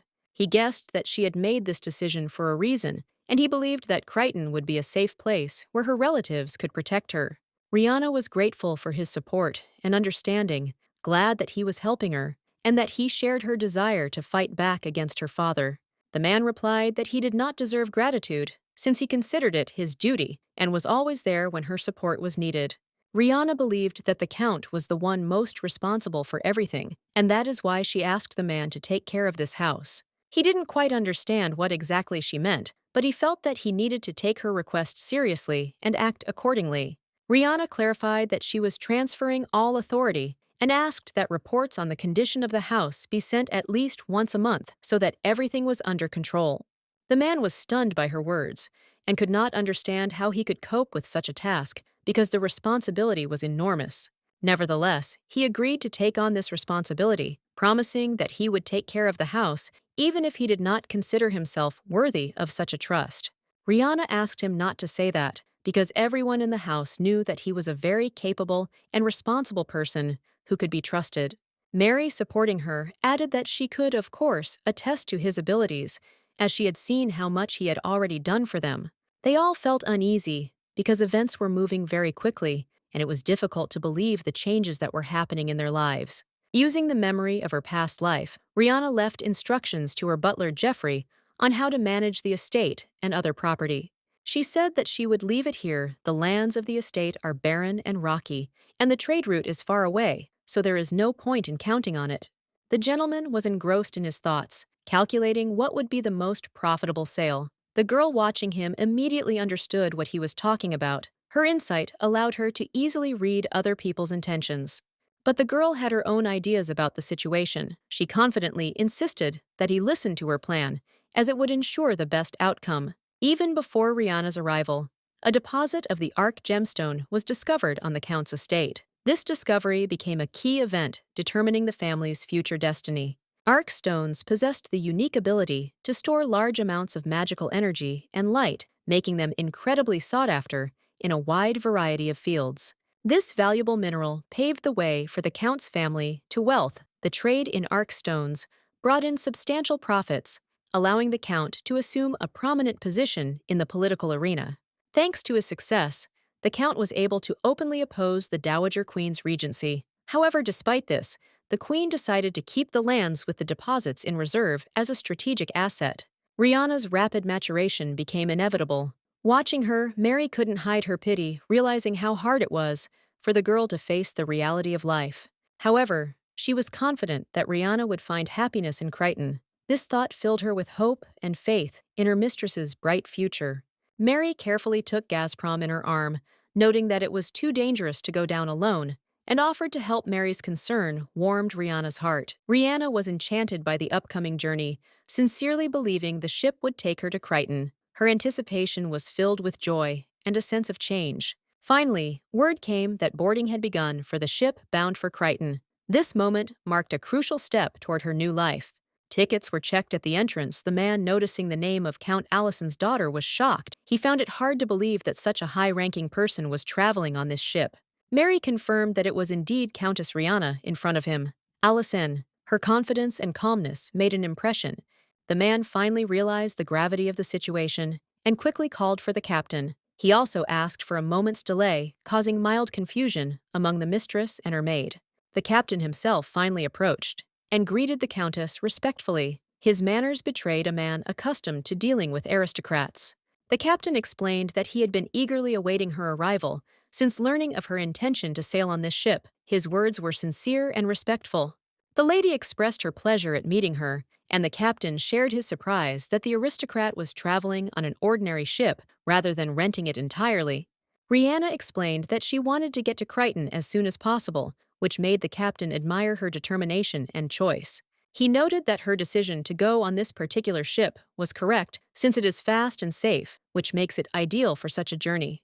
The captain offered a tour of the ship, explaining that it was considered the finest among passenger ships. His sincerity was endearing. At that moment, Rihanna realized she was truly leaving. It was a significant step, and she felt grateful for the care she had received. She firmly decided that this wasn't an escape, but a conscious choice for a new life. This realization gave her strength and confidence. The captain led her to a cabin that turned out to be the most comfortable on the entire ship. Here she felt important and protected. He assured her that she could always ask for help if she needed anything, and stressed that her comfort was their priority. The captain sincerely hoped the countess would enjoy the journey. His attention to detail made the trip even more enjoyable. For Rihanna, this was something special, a hotel in the middle of the endless sea. Mary, looking on with delight, was even more excited than her mistress. Mary had never traveled on such a large ship before. She was amazed by their size, the sophistication of their decoration, and their grandeur. Everything around her seemed otherworldly, especially after so many years spent in humble surroundings. Mary couldn't hide her delight, and wanting to share the joy, invited her mistress up to the top deck. She was certain the view from above would captivate Rihanna and would be a special moment of their trip. Rihanna readily agreed, and they went up to the deck. It truly was a stunning sight. The endless sea shimmered in the sun, a gentle breeze caressed her face, and an atmosphere of tranquility and grandeur pervaded. On the ship's bow, they spotted a figurehead they'd seen before on other vessels. Its refined form and overall appearance were clearly designed to delight all who stepped aboard. These figures always looked the same, like symbols of something eternal. Rihanna drew Mary's attention to the statue's wings, noticing that they were unusually smooth and shiny. They appeared to have been touched often. Her gaze was focused on them, as if she were searching for something more than just skillful execution in this symbol. Mary, the maid, came closer, touched the wings, and noted how pleasant their texture was. She agreed with her mistress that the sheen of the surface indicated how many people had touched them, apparently believing in some secret power. According to legend, touching these wings would ensure a safe voyage. Mary suggested that perhaps they, too, should follow the example of others to ensure a trouble-free journey. However, due to her small stature, the girl couldn't reach the wings. She stood on tiptoe, but even so, the distance remained too great. A slight disappointment showed on her face.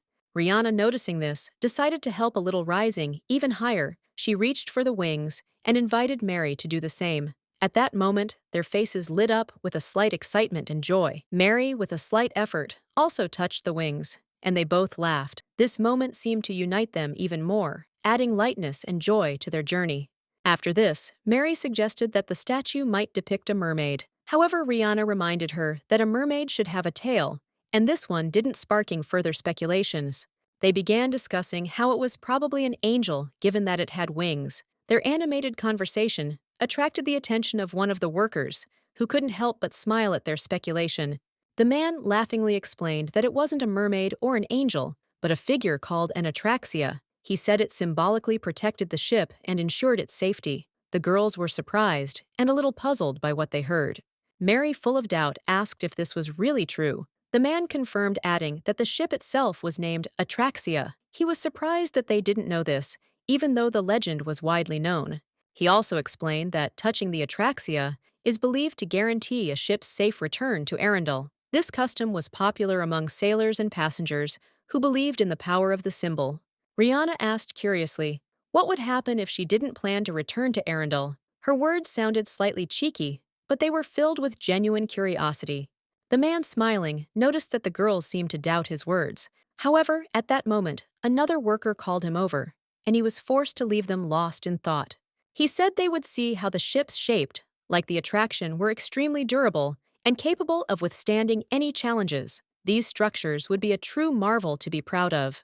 Rihanna contacted the mayor's office with a request saying she was feeling chilly and needed warmth. She asked the maid to bring her a shawl from her cabin as she was feeling uncomfortable.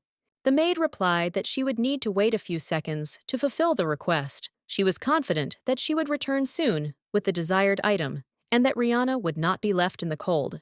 The woman immediately headed to the cabin, while the girl pulled a feather from her sleeve. She wondered what would happen next, and how this feather connected with her feelings.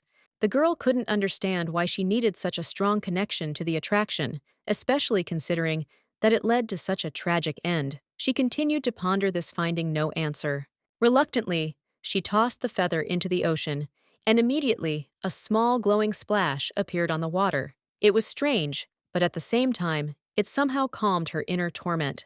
At this point, the maid returned and said she had brought a shawl for Rihanna. She tried to complete her duty as quickly as possible without keeping her mistress waiting. The maid immediately began asking Rihanna if she was too cold, as she noticed her eyes were red. Her concern was obvious. She wanted to make sure Rihanna was okay. Rihanna replied that her eyes were red from the wind and added that she shouldn't have sent the maid for her shawl. She thought she could have handled it herself, and it was an unnecessary worry. She suggested returning to the cabin, but the maid refused. She believed she needed to be careful and not allow herself to freeze, as illness could cause problems. The girl noticed a commotion outside the window. She heard someone discussing something about a delay, and she became curious about what was going on, what was causing this disturbance. She also overheard talk of the ship stopping. Concerned Rihanna asked the maid what had happened, as she couldn't understand why everyone was so worried. Mary reported that the commotion was caused by someone causing a scene because they weren't allowed on the ship. This caused a storm of emotions among everyone, and the situation became tense. Everyone present was horrified. They couldn't understand what exactly this boy was doing or what he wanted, as his behavior seemed completely inexplicable and inappropriate. He continued to shout loudly, demanding that they stop the ship immediately. The men were shocked that anyone would even think of stopping a vessel that had already set sail. In response, they began calling for the guards to intervene and resolve the situation. The boy, however, continued shouting, demanding the ship be returned to port as quickly as possible, not grasping the absurdity of what was happening. Igor stood and watched the ship slowly drift away, feeling a wave of unease creeping over him. Someone kept calling to him, but he couldn't tear his eyes away from what was happening on the water. Finally, Igor couldn't take it anymore and shouted loudly that he could hear everything and that he wasn't deaf. His voice echoed through the air, and despite his words, those around him didn't calm down. Basil desperately said that the master had to do something, because at that moment they could all be killed. Her anxiety was understandable. The situation was becoming increasingly dangerous. A crowd of men stood over Igor, and at that moment their horse tore open. The sack stepped on one of his feet, and the men began ignoring the guards' demands. The atmosphere grew tense. Without a second thought, Igor threw the money at the men and ordered Basil to convey his apologies and pay their demands. He knew he had to act quickly to avoid serious consequences. Basil, filled with dreadful foreboding, nervously asked if the gentleman thought this money would be enough to pacify the aggressive men. She seriously doubted it. The men noticed that their little master would grow up and their attitude toward him would change. They believed that in the future, when he became an adult, money might actually matter. One of the men, who seemed particularly irritated, quietly said that the guy was just a good-for-nothing. They decided that a glass of wine might diffuse their anger, and then the situation would become less tense. Basil begged the gentleman to somehow save him, but Igor, unwilling to interfere further, simply turned and left. He knew he couldn't stay in this place for long. Finally, the man standing nearby said he'd sort everything out and return later. Igor couldn't remember how many days he'd spent traveling on his horse. When Igor woke up, his past regrets and his life starting anew struck him deeply. He felt so much had changed, and it overwhelmed him. Immediately after waking up, Igor went to Rihanna's estate to make sure she was safe and out of danger. His heart was pounding, and he wanted to be there. However, upon arrival, he learned that Rihanna had already left for Crichton. Igor had lost her again, and the thought filled his mind, making him feel utterly helpless. He was absolutely sure that keeping her in this position would be immoral and unconscionable, but at the same time, he understood perfectly well that this could be the only chance he received thanks to Atraxia. However, despite all his doubts, he couldn't pass up this opportunity Atraxia had given him, a chance that could change everything. He understood that if he didn't take it now, he might never get another chance like this again. 6 years passed, and Arundel's capital, Edirne, once again became the site of major events. Time passed, but the problems remained as acute. The political situation, instead of improving, only worsened. The man asked for attention, and all eyes instantly turned to him. He was a spy from Crichton, which surprised everyone, as such an incident hadn't happened in a long time. Everyone found it hard to believe it could be true. This spy arrived from Crichton with the intention of poisoning the royal family. He attempted to carry out his mission, but was apprehended. This came as a real shock to everyone, especially those who knew his true intentions. By royal decree, he was sentenced to death. The entire justice system was geared toward carrying out this sentence. The man was left with no chance of salvation, despite his past achievements. The order was strictly carried out. Before his death, everyone humiliated him, and the crowd shouted, "Glory to Arundel." This became part of a demonstration of the government's power and its ruthlessness toward its enemies. The queen was simply horrified by what was happening, as Igor, her son, had personally executed a member of Crichton's high society. This was a profound shock, as she could not have expected such a thing from her own child. It seemed Igor had decided to wage war on his former allies. It was a dangerous and risky decision. However, despite all her efforts, he no longer listened to her advice or took her words seriously. Igor realized there was nothing he could do about this war. It was what it wanted, and now he couldn't stop what had already begun. All he could do was continue forward and follow his path, regardless of the consequences. The woman was in complete shock and couldn't understand what her son was talking about. She couldn't believe he was so determined. All her attempts to justify and explain her actions were futile. Igor, wasting no time, called his chamberlain. He immediately presented him with a book that could shed light on all the events that had transpired. Igor was determined. He needed to find out what his mother was hiding. The woman couldn't understand how he had managed to grasp what was happening so quickly. Her thoughts were confused, and she couldn't explain how her son could so accurately observe her every move and understand the meaning behind her actions. The games quickly realized she wasn't even trying to pretend she knew nothing. She didn't try to hide her actions, but Igor already knew everything. It was part of her strategy, though she hadn't expected it to be revealed like this. In reality, they executed a spy she had ordered to go to Crichton to poison the royal family. This move was part of her complex game, but she underestimated the consequences of her plan. Igor noticed that his mother still had some iodine hidden in her secret safe. He was sure this was part of her hidden agenda, that she was plotting something important, but keeping it from everyone, even him.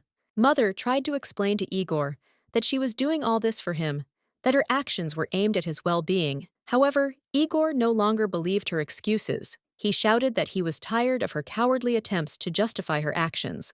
This only confirmed that she had turned a blind eye to aristocrats' tax evasion. She had accepted bribes and used them for her own purposes, which clearly violated the law and undermined trust in her rule. The bribes she received were used for military expenses. This was her secret goal, but Igor was ready to expose her, realizing that his mother was using them to expand her own power, not for the security of the state. He asked why the king wasn't aware of such expenses. The woman began screaming, trying to justify herself by claiming that Igor had misunderstood her actions and that she was forced to do all this for the sake of the kingdom's stability. She tried to convince Igor that now that he was on the throne, she had no reason to take bribes, that it was all a lie, but her words were no match for his accusations, and she knew her power was at an end. Igor firmly declared that from that moment on, all of the Dowager Queen's power and finances would pass to him. He became King of Arundel, and now all power lay with him, and her influence on politics no longer mattered. Igor ordered the Dowager Queen to be confined in the northern palace. This was a move to deprive her of any political influence and prevent her from interacting with the aristocracy. Now she will be unable to influence Arundel's policies. At 17, Igor stripped his mother of her authority and created his own government beyond her influence and control. Sometime later, Crichton's ship appeared in the waters off Arundel. This was a clear warning of the outbreak of war, which was now inevitable. The capital of the Craton Tarsus, the estate of Marquis Privius. Here in the luxurious halls and gardens lived a vast family, many of whom stood out, but this time a servant girl caught their eye. The maid approached the assembled group and warned them to be ready. A moment later, she tossed the ball, which immediately went into play, while the other maids eagerly awaited the action. Soon other maids joined in the game. They energetically swung their clubs, creating a veritable whirlwind around them, as if in a dance, and practically fought for the right to catch the ball. Rihanna shouted loudly for Mary to throw the ball to her. She was ready and confident, counting on a quick, accurate pass that would instantly put the game in her hands. Mary managed to catch the ball and immediately shouted that they needed to run. The team was ready for action, and everyone watched with anticipation, watching her reactions. The maid quickly tossed the ball to Rihanna, shouting at her to return it without losing momentum. The situation was becoming increasingly tense, as every move was crucial to ending the game. Rihanna expertly returned the ball, the precision and agility of her movements, astonishing all the maids. Each one was delighted with her handling of this challenging task. The entire room erupted in applause, because it was truly magnificent. Rihanna not only hit the ball, but also demonstrated true skill, for which everyone around her praised her. Dima, standing to the side, was overjoyed to see his cousin. He even joked that today, Rihanna had once again shown everyone that she was the best, and laughed with joy at her success. Rihanna, looking at Dima, said it would be better if he stopped laughing. They decided to continue in silence, focusing on what lay ahead. Dima, smiling, noted that this sport would make her a real strong woman. He joked that she would become so strong that she could catch a bear, and so they could go hunting. However, Rihanna responded that she had to abandon the idea. She didn't want to look at the blood, and her father, upon hearing this, asked Dima to stop joking about it. Dima, of course, forgot that Rihanna had been profoundly shocked when she saw a dead bear as a child. He thought she was giving up hunting, recalling his first bear hunt. Reminiscing about their childhood, they began to laugh as they recalled their father and Dima dragging the bear. Mary, noticing that Rihanna looked agitated, tried to reassure her. When Rihanna saw them carrying the bear, she thought the animal was still alive and had managed to get into the house. The sight truly shocked her, though she later calmed down. She was now much healthier than before, and no longer fainted from fear. Her health had improved significantly, and she could now handle such situations with confidence. Dima, however, noted that she should be more careful, as he remembered how ill she had been when she arrived from Arundel. He didn't want her to go through those difficult times again. Rihanna, looking at him, said with a smile that he seemed to still think of her as a 12-year-old Dima, however remarked that to him, she was still a little girl. Father, deciding to introduce his own topic into the conversation, wanted to know what Dima thought about the possible war with Arundel. It was a significant event, and his opinion mattered to everyone. Dima, after some thought, said they could very well win, but he acknowledged that they shouldn't underestimate the enemy, as they too had a chance to win, and the fight wouldn't be easy. After listening to him, his father remarked that he couldn't understand Dima's certainty. His doubts were apparently rooted in the many unknown circumstances of this war.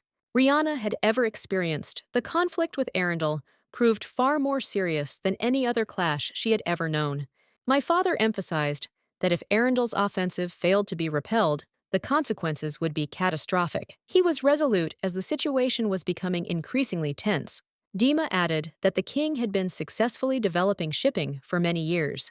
This was important as it allowed him to strengthen his position and prepare his fleet for possible defense. He also noted that Lexington alone supplied vast reserves of timber and shipbuilding materials. However, the fleet was still vulnerable, as they had no experience fighting in the waters of Arundel.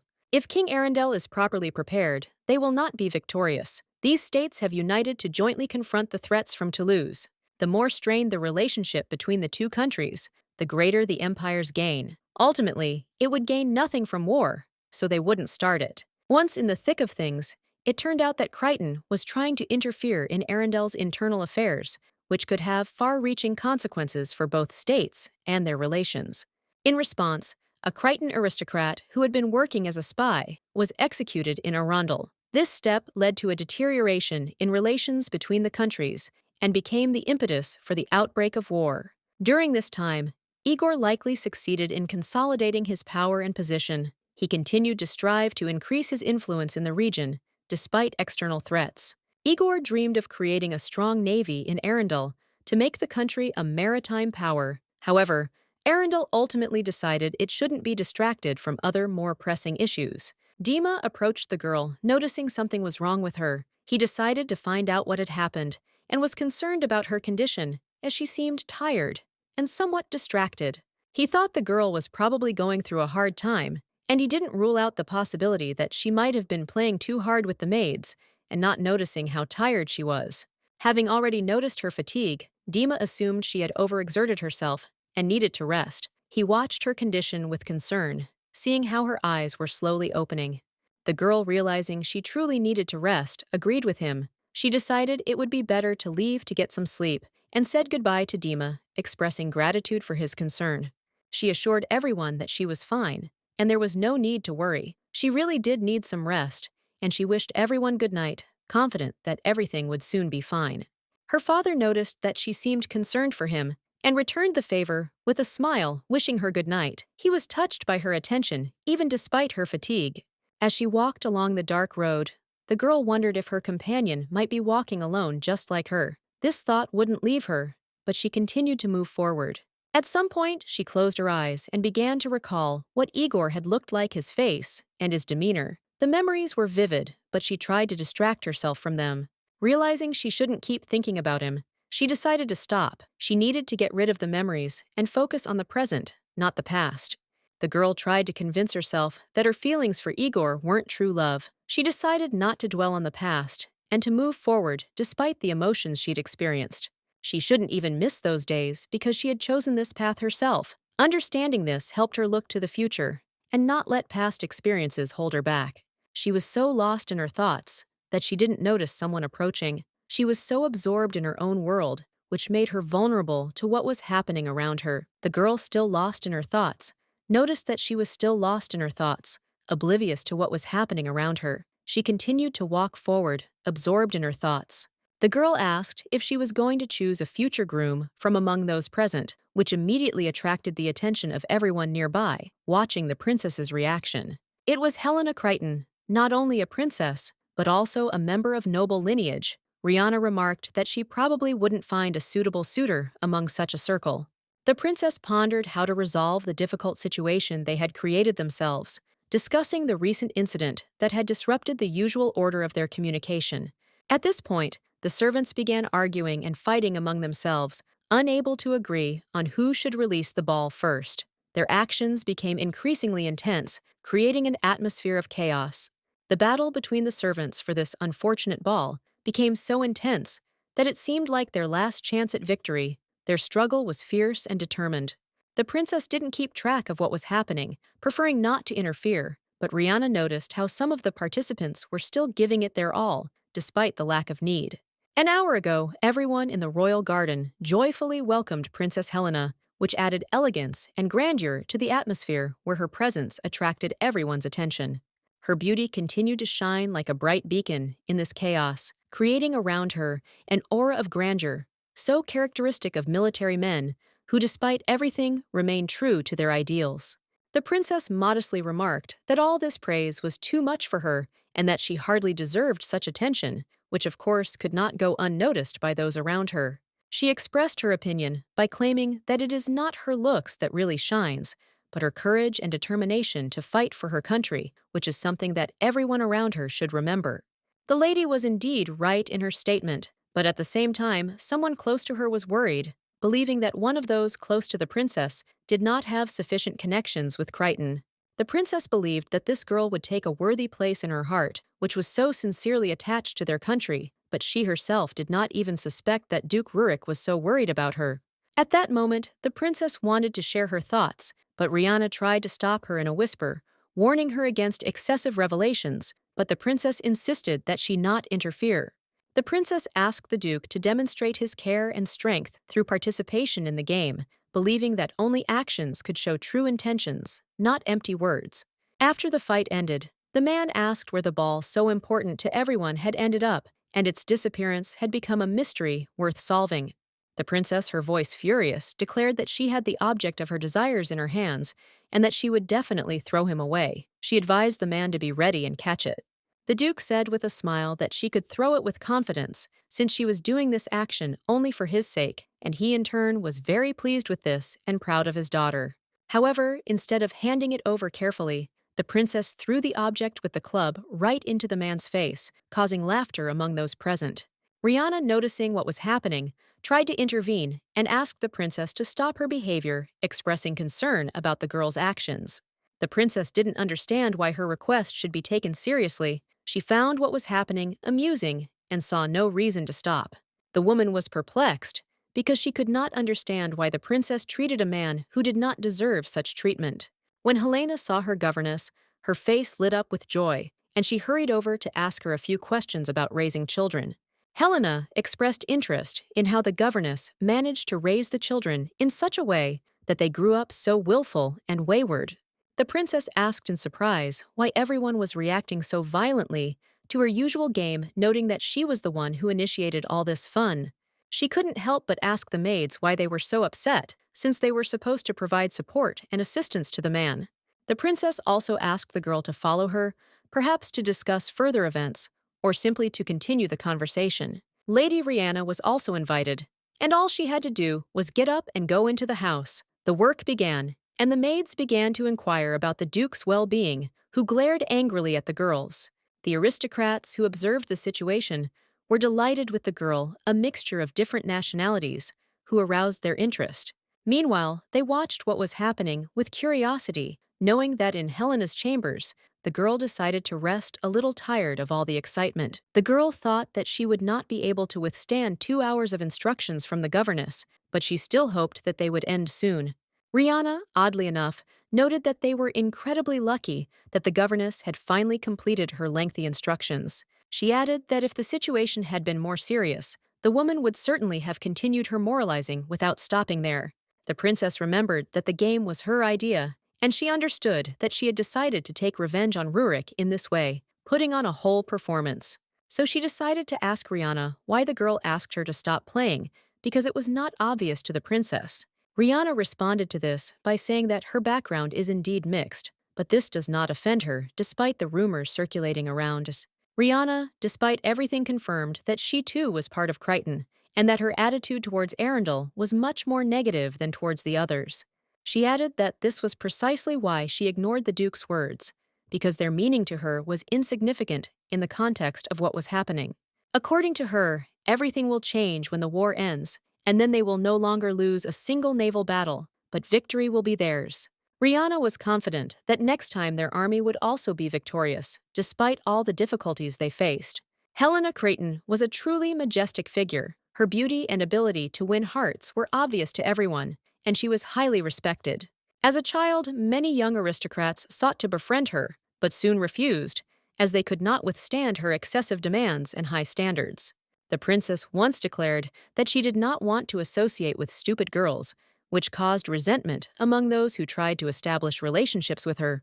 The princess's only friend was Rihanna, a peer who had a high aristocratic status and was able to withstand the princess's demands and behavioral peculiarities. Although Rihanna and her companion were the same age, Rihanna appeared slightly taller, her height more noticeable. Despite their similar ages, their appearances differed, and the contrast was obvious. When they first met, Rihanna immediately noticed that the girl looked like a shiny chick with her fair skin and vibrant hair. Her new acquaintance's appearance was strikingly unusual. Rihanna's appearance said that she was tall, and her face was really beautiful, which made her ideal to be around and keep her company in any endeavors that lay ahead. The princess decided to test Rihanna to see how she would handle a difficult situation and how quickly she would adapt to new conditions, including in terms of their possible friendship. When Helena accidentally pulled the brush too tight, Rihanna immediately thought that perhaps the princess wanted her to brush her hair, seeing it as a hidden request in her gesture. Helena noted that if Rihanna really wanted to be her friend, she needed to learn how to do simple tasks, like brushing her hair, which was an important element of a trusting relationship. The princess wanted to test Rihanna's ability to handle this task and decide whether the relationship was worth pursuing or whether her companion wasn't ready for such a role. 3 minutes later, Rihanna still didn't understand what was happening. The princess leaned back in her chair and savored the moment with a cup of aromatic cocoa. There was no sign of anxiety in her demeanor, as if she had completely relaxed and surrendered to the sensations of the cozy surroundings. Becoming the princess's friend proved to be a significant step in Rihanna's life. She had felt lonely since escaping Arundel, and now perhaps she could find support and comfort in Helena. Rihanna was finally heading home, despite the princess's whims constantly postponing her departure. All these delays were starting to irritate her, but she hoped that it would soon be over, and she would return to her home. Helena was deeply upset that Rihanna couldn't simply stay with her at the palace. Her affection for the girl was obvious, and the thought of leaving her deeply distressed the princess. Memories from the past haunted Rihanna. She wondered if she needed to leave every time, or if there was something important hidden in her house that she had not yet realized and that could change her life. Rihanna felt she'd had enough of palace life, and the war engulfing the country seemed strange and absurd. It was all too far removed from what she considered important for herself and her future. Igor was once known for his temper, but Rihanna now noticed she wasn't the same. Perhaps he'd changed, and now her absence was affecting his behavior, causing him to lose his temper. Basil tried to explain to His Majesty that participating in a naval battle was too dangerous and not worth risking his life for. He believed his role in the matter was extremely dubious and unjustified. However, Basil couldn't believe that His Majesty was actually planning to personally participate in a naval battle. It seemed absurd and incomprehensible to those accustomed to seeing him in more sedate positions. Igor couldn't understand what was happening at all. He believed the king was doing the right thing since his goal was to protect the country from danger and prevent threats from entering its territory. Basil insisted the real problem was that we couldn't stop at this point. He believed hesitation could lead to catastrophic consequences, and decisive action was needed. The king noticed that Basil was greatly exaggerating. He was certain the situation wasn't all that dangerous, and such violent reactions were simply his tendency to exaggerate problems. Basil disagreed with the king. He believed the king was oblivious to the full might of Crichton's fleet, which stood right before them, ready for action. This was a harbinger of great danger. The situation seemed tense, but for Basil, it was a clear sign that they were at the front. He felt his fear gradually fade, and determination increasingly permeate him. Igor insisted that they should remain calm and not panic. He believed this was just an attempt to intimidate them to create the appearance of a threat, but in reality, everything would be fine. Fortunately, it was Crichton's ships that arrived here first, and Igor was confident that when the time came, they would be able to welcome them with open arms. He believed in success and the possibility of making peace. Basil, unsure of Igor's optimistic outlook, asked when this moment would arrive. Igor replied that it already had arrived, that everything happening right now was a decisive moment. The man couldn't figure out what was happening and didn't understand what was happening. He was confused, but Igor, wasting no time, gave the order to mobilize a couple hundred men to carry out the important task. The man was in complete shock, unable to believe this was all happening. Igor, without hesitation, gave the order. The army was to move forward without stopping or wasting time. Igor insisted that fire be opened on Crichton's ships. He was convinced it was necessary for defense, and measures must be taken immediately to deny the enemy a chance to retaliate. The man again couldn't believe his eyes, that all these events were happening before his eyes. His anxiety grew, and he felt the pressure mounting with each passing second. Dvoretsky noted that the news that led to such events was delivered by their man, who personally appeared at the scene of the incident and saw everything with his own eyes. The man felt he should have realized that everything that was happening was inevitable. He should have foreseen this when he kicked his mother out, and now it was too late to change anything. Igor realized he needed to immediately notify the highest authorities of the emergency. It required an immediate response, and every moment was crucial for the country's security. Igor ordered an immediate council meeting to discuss further steps and make decisions. Meanwhile, events were occurring at the previous estate that required attention. Lady Rihanna finally arrived at the estate, and Mary greeted her with great joy. She was delighted to see her, especially after her lady had been absent for so long. Mary began to worry as her mistress hadn't been to the estate for quite some time, and she assumed something had happened to keep her away. Questions and worries kept coming back to her. Rihanna apologized for the delay and admitted she had arrived too late. Marina, noticing her arrival, immediately began asking what had happened at the palace and whether there was any important news. Miss Rihanna didn't know how to break the news. The situation was tense, and she wasn't sure how best to approach the conversation without irritating Marina. When the maid heard her mistress's story, she was horrified. She couldn't believe the princess had started such a game, and she didn't know how to deal with it or what to do next. It's completely unclear what the princess was thinking. Rihanna initially said she did it for her, so don't be too angry with her. Mary couldn't justify the princess's behavior, as she had previously engaged in similar behavior when someone refused to marry her. This was nothing new to those around her, and Mary considered it a manifestation of capriciousness.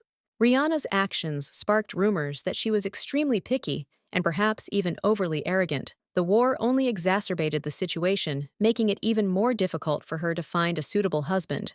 Rihanna admitted that she feels even better now because she doesn't want to think about marriage at all. This admission came as a surprise to everyone, as the princess had previously raised questions about her future on numerous occasions.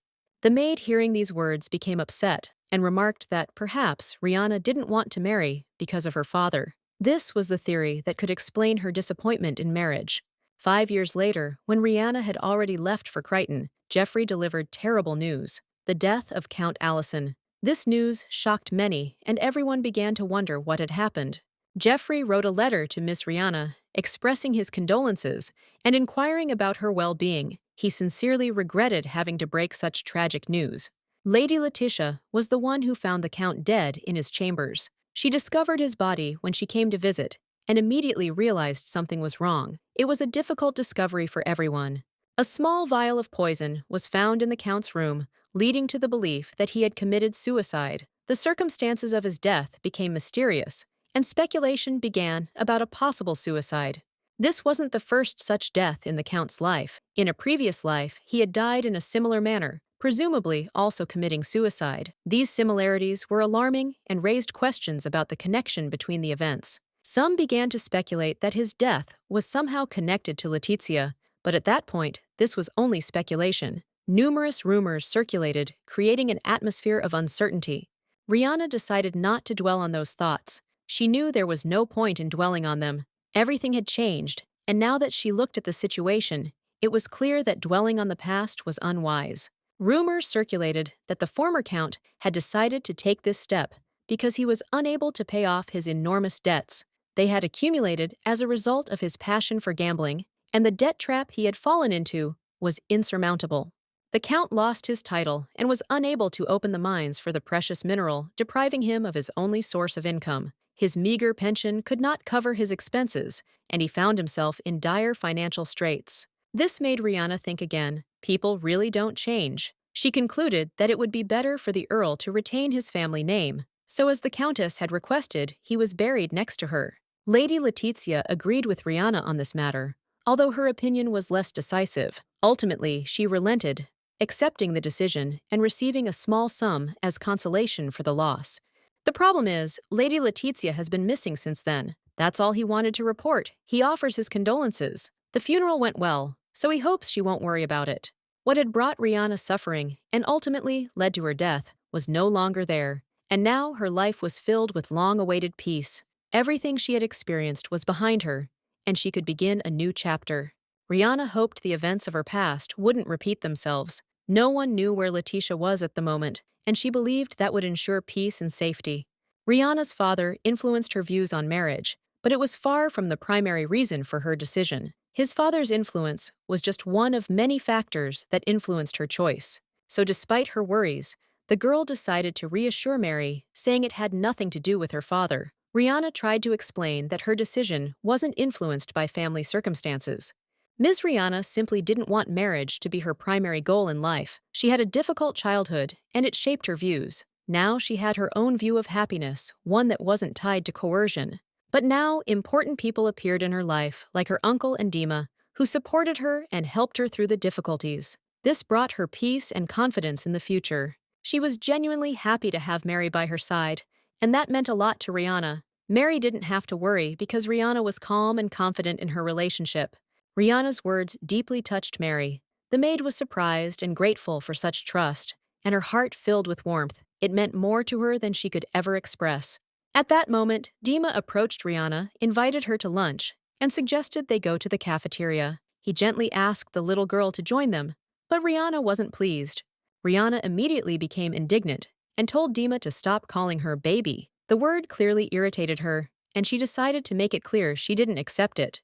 Dima, noticing her indignation, joked that he'd heard the princess mess up the dinner and suggested she was complicit. However, Rihanna explained that was completely wrong. He also noted that she was strong enough to kill a whole bear, and the situation with the boys was far less serious. In typical Dima fashion, he didn't miss the opportunity to joke around, but Rihanna was serious. Afterwards, Dima invited Rihanna to go hunting with them, but she declined, saying she didn't want to participate. Then Dima suggested fishing instead, thinking it would be less stressful. Rihanna briefly told Dima to open the door, and at that moment, they abruptly entered the room. The atmosphere had changed, and she preferred everything to happen without unnecessary words or ceremony. Miss Rihanna wasn't quite sure what was going on. There was a commotion in the room, and she sensed something was wrong. There was a sense of unease and tension in the air. Dima also didn't understand what was happening. Suddenly, his father turned to him, and he looked very agitated. Dima didn't know what exactly had happened, but he understood that the situation was serious. Dima didn't want to reveal his thoughts, but Rihanna's father said that what they had feared for so long had happened. It filled everyone with a sense of dread and foreboding. Crichton lost to Arundel. This news shocked both Dima and his sister. They were horrified by this turn of events, and it was a real blow to everyone. The girl couldn't comprehend Crichton's defeat by Arundel. She didn't know what would happen next, what consequences this defeat would have, or what changes awaited them in the future. Tension reigned in Crichton's parliamentary palace. Defeat was obvious, and the ruler seemed to be trying to convey this to everyone present, demonstrating that the situation demanded immediate action. Everyone present began actively discussing who commanded the fleet and how they could have allowed such a catastrophe to occur. Questions flew, and no one knew how to respond to these accusations. They concluded that if Crichton hadn't fallen for Arundel's provocation, perhaps all of this could have been avoided, but now there was no turning back, and they faced an inevitable outcome. Accusations swirled around the room, wondering who would take responsibility for what had happened. Everyone pointed fingers at the others, unwilling to take the blame themselves. Crown Prince Crichton, Eden Roscoff Crichton, sat silently, not interfering in the conversation. His face was hidden from everyone, but his silence spoke louder than any words.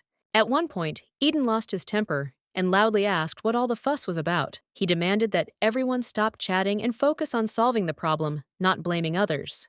He ordered everyone to think not about guilt, but about what measures could be taken in response to what was happening. No one dared object to his words, and the room immediately grew quieter. From that moment on, the prince declared that anyone who continued pointless conversations risked losing their tongue. He had no intention of wasting time on idle discussions. He was extremely frustrated by the ineffectiveness of everyone around him, so he asked Anil to immediately read the current status report and provide a clear picture of the situation. The report stated that 156 ships and 8,000 soldiers participated in the naval battle. The enemy lost approximately 10 ships, and 100 soldiers were either wounded or killed in the battle. Everyone present was horrified by what they heard, but they could not help but notice that the loss of 10 ships was not such a great loss in the context of the scale of the battle and the entire operation. The prince tried to find a silver lining, noting that the damage could be quickly repaired, but he understood that this was only part of the problem, not the solution. However, the ship's return to port for repairs proved less straightforward than expected. During the voyage, they encountered a powerful storm, greatly complicating their return. As a result, the entire fleet was lost, and now Arendel's ships were approaching Crichton, which meant new threats to the country and its population. The crown prince was shocked. He couldn't understand how they had even allowed themselves to end up in this situation, and was completely stunned by what was happening. Eden couldn't understand what the king was thinking, seemingly oblivious to the gravity of the situation. Meanwhile, Igor wondered if Arendel's ships were heading directly to Soviet Harbor in Crichton. King Crichton's ship was heading toward this port. The prince was certain they needed to hurry, and he saw no difficulty in doing so, despite the danger that awaited them. Basil, who had been closely monitoring the situation, noticed that very little time had passed since the last naval battle, and this could mean that the enemy was preparing for a new attack. Crichton urgently needed to reorganize his forces, but the king apparently was in no hurry to act, believing that they had not suffered significant losses and that they could cope with the situation without great sacrifice. Basil asked him what he thought about a honeymoon. Given the current situation, she assumed he'd divorce her before the ink was dry on the prenup. The whole thing seemed absurd to her. He couldn't even imagine the insults his wife had written in her letters over the 2 months of the war. If she filed for divorce, he was prepared to take full responsibility and all the consequences without abandoning his obligations. Igor assured her with a smile that he would of course do it, so there was no need to worry or fret. He assured her that everything would be resolved as soon as she calmed down and stopped worrying about a possible divorce. He intended to assign her a pension for her deceased husband even before she signed the divorce papers. Igor was confident that this would avoid many problems and difficult situations in the future. Igor said he'd have to choose between being eaten by a whale or a shark. Basil replied that they were going to the sea capital of Crichton, where everything would be resolved much more quickly and with minimal losses. Everything was going exactly as Igor had hoped. He noticed that he had to endure all of Basil's antics before he could start working. However, despite everything he knew, it was inevitable, and things would soon get better. Apparently, only Igor had such a disobedient assistant. Basil said that his whining should be taken as a favor, while in reality, he was a very stubborn king. He didn't do everything by the book, but that was his own style. Igor laughed and said he'd let all of this go in one ear and out the other, ignoring his assistant's petty complaints. It wasn't that important in light of the larger tasks they had to tackle. Igor also inquired whether Basil had conveyed their demands to Crichton. He wanted to make sure everything was going according to plan and that they had established the necessary connections to further advance their cause. Basil noted that he had sent the demands as soon as he had the opportunity. By now, there was probably chaos in Crichton. Everyone was beginning to realize the situation was getting out of control.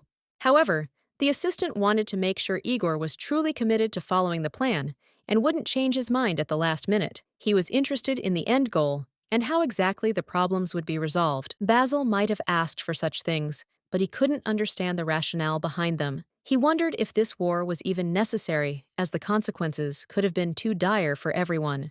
But the reason remained unclear, and if he didn't find out everything completely, she might run away again. Without definitive answers, it was difficult to make a plan, and this worried him more and more.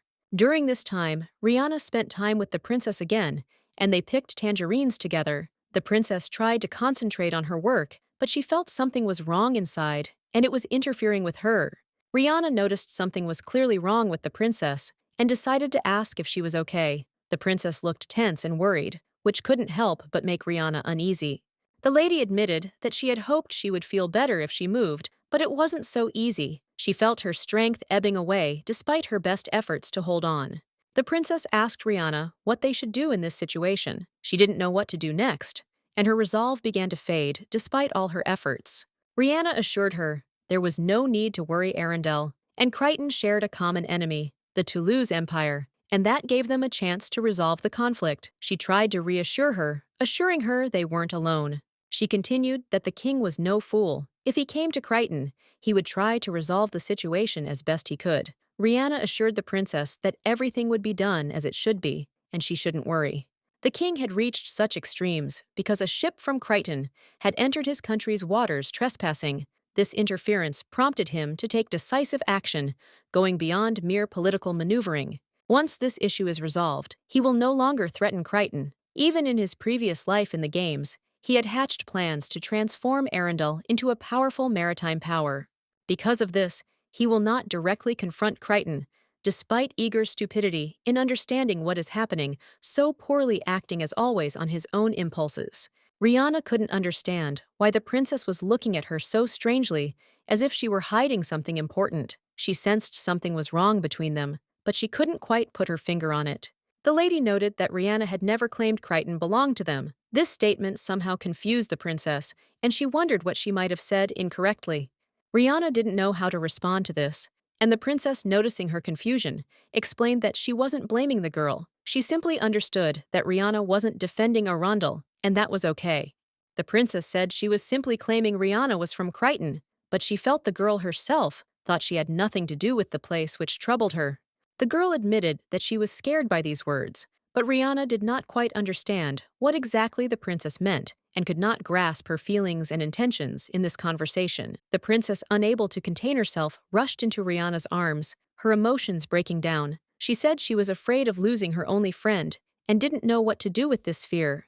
Rihanna never shared her feelings with the princess, preferring to keep them to herself. It was a private matter, and she hesitated to open up even to her closest friend. The princess sensed that one day Rihanna would leave. She began to realize that their friendship might not last forever, and this thought filled her heart with sadness and anxiety. 6 years ago, on the day the princess arrived in Crichton, a terrible tragedy occurred. She was poisoned. That day became a moment of pain and fear for her, leaving a deep mark on her soul. Memories of her past life became tormenting nightmares for the princess, causing physical and mental pain. Each memory was like a knife blade piercing her consciousness. As she reached adulthood, her health improved, but the memories continued to haunt her, leaving her with a sense of anxiety and inner dread. She couldn't shake these debilitating thoughts.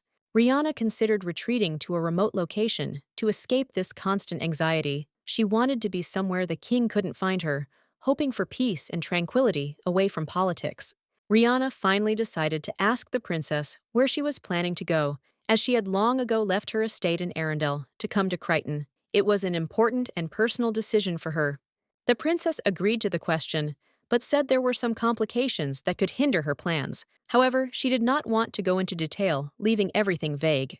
Rihanna suggested not discussing it now, but simply taking a walk to change the scenery and forget about the heavy thoughts. She believed that movement would help them take their minds off everything. Suddenly, as they walked, the princess was called out. It was someone hurrying toward them, and Rihanna felt the tension in the air sharply increase, making her wary. It was the governess, who, upon noticing the princess, cried out in horror that it was very good that she was there. She seemed alarmed and could not hide her excitement, which immediately attracted attention.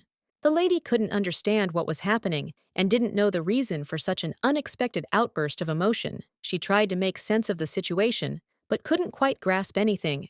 Arundel conveyed his demands, and now they were asking for a marriage with the princess. This news shocked everyone, as no one expected such a turn of events, especially in the context of a royal wedding. Everyone was shocked to hear about the royal wedding. The news came as a surprise to everyone involved, and no one knew how to react to such political maneuvering. Rihanna was in shock, unable to believe what was happening. Everything was happening too quickly, and she couldn't understand how everything had changed so suddenly. She was overwhelmed with confusion and anxiety. Even though her future had been altered, and even though she had always rejected political marriages, the very man who had always opposed them suddenly proposed such a wedding. It was completely unexpected for her.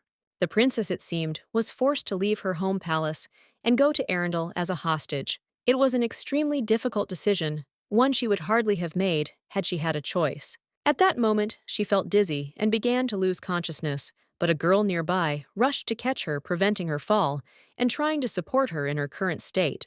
Rihanna immediately screamed, calling the governess to action, demanding that she do something. The woman didn't lose her composure and offered to immediately carry the princess to her chambers so she could receive assistance there.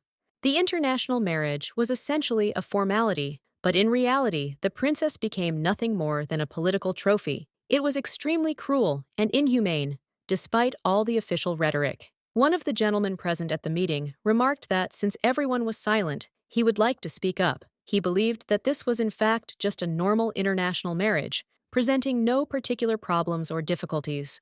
He said that similar marriages had happened before, and there was no point in worrying about it. He believed it was all normal and hardly worth dwelling on.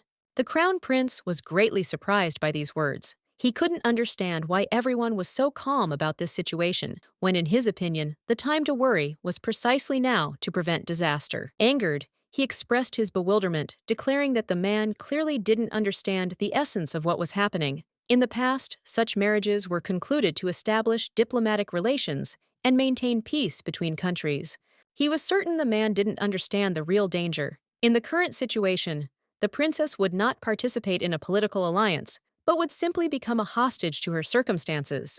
He stated that the man's proposal was wrong and clearly inappropriate for the situation. He believed it posed a threat to everyone involved in the decision. He knew that King Igor had always rejected marriage proposals in Arundel, and now his behavior seemed suspicious. Why had he so suddenly agreed to an international alliance? This abrupt turn of events gave rise to concern. Perhaps King Igor was trying to use this proposal to exert pressure on their country, seeking certain benefits hidden behind the apparent political game.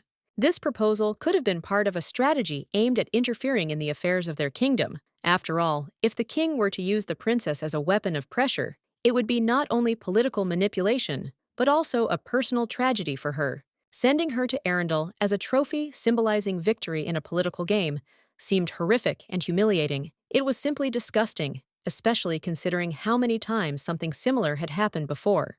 The prince was furious, unsure what to do next. He had already realized they couldn't prevent what had happened, and this filled him with anger and despair that the choice had been made without their consent.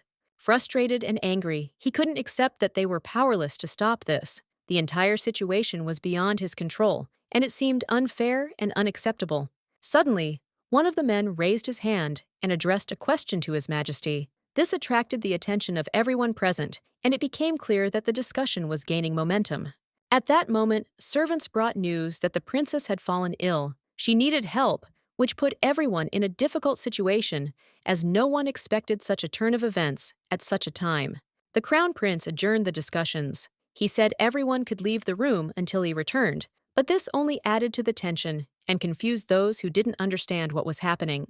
Everyone present was taken aback by what was happening, unsure how to react. Everything seemed so unexpected, and no one could understand how they had ended up in this situation, as if the world was collapsing around them. Dmitri, who had experienced similar events before, remained calm. He found it hard to believe that something so serious could happen, and he couldn't understand what exactly was about to happen. Dmitri's father approached him, and noticing his silence, asked where Rihanna was. This question forced Dmitri to focus, as the answer could change the course of events. At that moment, the prince appeared in the princess's palace. Bursting into the room with a loud cry, he immediately attracted the attention of everyone nearby. His action was unexpected, and everyone turned in his direction. Rihanna and the princess were in the room, and at first glance she seemed fine. The prince felt relieved, as he'd been told she'd fainted, but she didn't seem to be in that bad of a situation. He approached her resolutely and, concerned about her condition, asked how she was feeling. He wanted to know if what had happened had affected her, and he was trying to be caring despite his anxiety. The girl replied that she was more or less fine, that she felt fine, but of course everything had been unexpected. The prince noticed that her hands were cold and suggested that she rest until she recovered. Despite her words, the girl explained that she was simply very surprised by what had happened, but in reality, everything was fine. She tried to reassure everyone, even though she herself was shaken by what was happening. The princess's brother was elated, reassuring those around him that there was no need to worry. He assured everyone that such things would never happen again, and the princess was deeply troubled by the incident. Despite all the losses and hardships, Crichton remained steadfast. He refused to panic and remained calm, despite all the anxiety that surrounded him and his sister. He couldn't understand who dared to disturb the princess with such baseless rumors and false statements. He was outraged and wanted to know who exactly could have frightened her to such an extent. He asked who exactly had frightened the princess so badly that she had lost consciousness. His voice was filled with determination to find out the truth and protect his sister from any threats or worries. He also wanted to know who after this incident could call themselves the princess's servants, if in his opinion these people did not ensure her safety and peace. Helena, noticing her brother's anger, asked him to calm down. She explained that her servants weren't to blame, as she herself was very timid, and there was no point in shifting the blame onto them. Despite what was happening, Helena worried about her servants. This seemed strange, especially at a time when she should have been focusing on her own well-being. Even in such a state, with her strength waning, the princess maintained her kindness and caring nature. She shouldn't have been worrying about others at this moment. She only needed to recover, and someone close to her should have been caring for her. The prince's gaze turned to Rihanna, and she immediately realized he was about to lay the blame entirely on her. She knew the prince might be determined, and she braced herself for it. Rihanna said he was right, and the prince responded by expressing his displeasure. noting that she remained as indifferent as stone. He was convinced she should have acted according to his rules. The prince knew she had to be raised according to his strict rules, to conform to his expectations and manners. This was part of his plan to make her the person he wanted her to be. The more he observed her, the more he felt the need to teach her manners and strict rules. He was sure that this would make her more suited to his ideals. If she hadn't been his sister's friend, he would have long ago forced her into his life, subordinating her to his will. He was prepared for this, despite her current coldness. Rihanna, noticing the prince's gaze, turned decisively to the princess's brother. She insisted that her friend was innocent and that the blame should not be shifted onto her. Helena couldn't understand why her brother continued to be angry at everyone and everything. His irritation seemed to be directed at everyone in his line of sight, and this worried her more and more. The crown prince explained that this time he was merely joking. He added that, at the princess's request, he would forgive them, but there would be no such forgiveness next time. His words were stern and confident. He ordered everyone to remember his words and ordered them to leave the room immediately. His temper remained on the verge of explosion and would not tolerate further discussion. The day had been extremely difficult, and Helena felt fatigue grip her body. Against this backdrop, she felt a strange premonition that lingered, making her uneasy. Rihanna didn't know what was about to happen, but she felt something was already unfolding. Various thoughts swirled around in her head, but she couldn't quite pinpoint what exactly. She noticed that the maid had passed her something important. It was strange, and Rihanna sensed that this gesture was no accident. Something was about to happen. When Rihanna opened the note, she found a letter from Dima. He offered to meet her right then and there in the garden behind the palace, which surprised her, as it was quite unexpected. She headed to the garden behind the princess's palace and soon met her brother. She was a little nervous, as she never had meetings at such a late hour.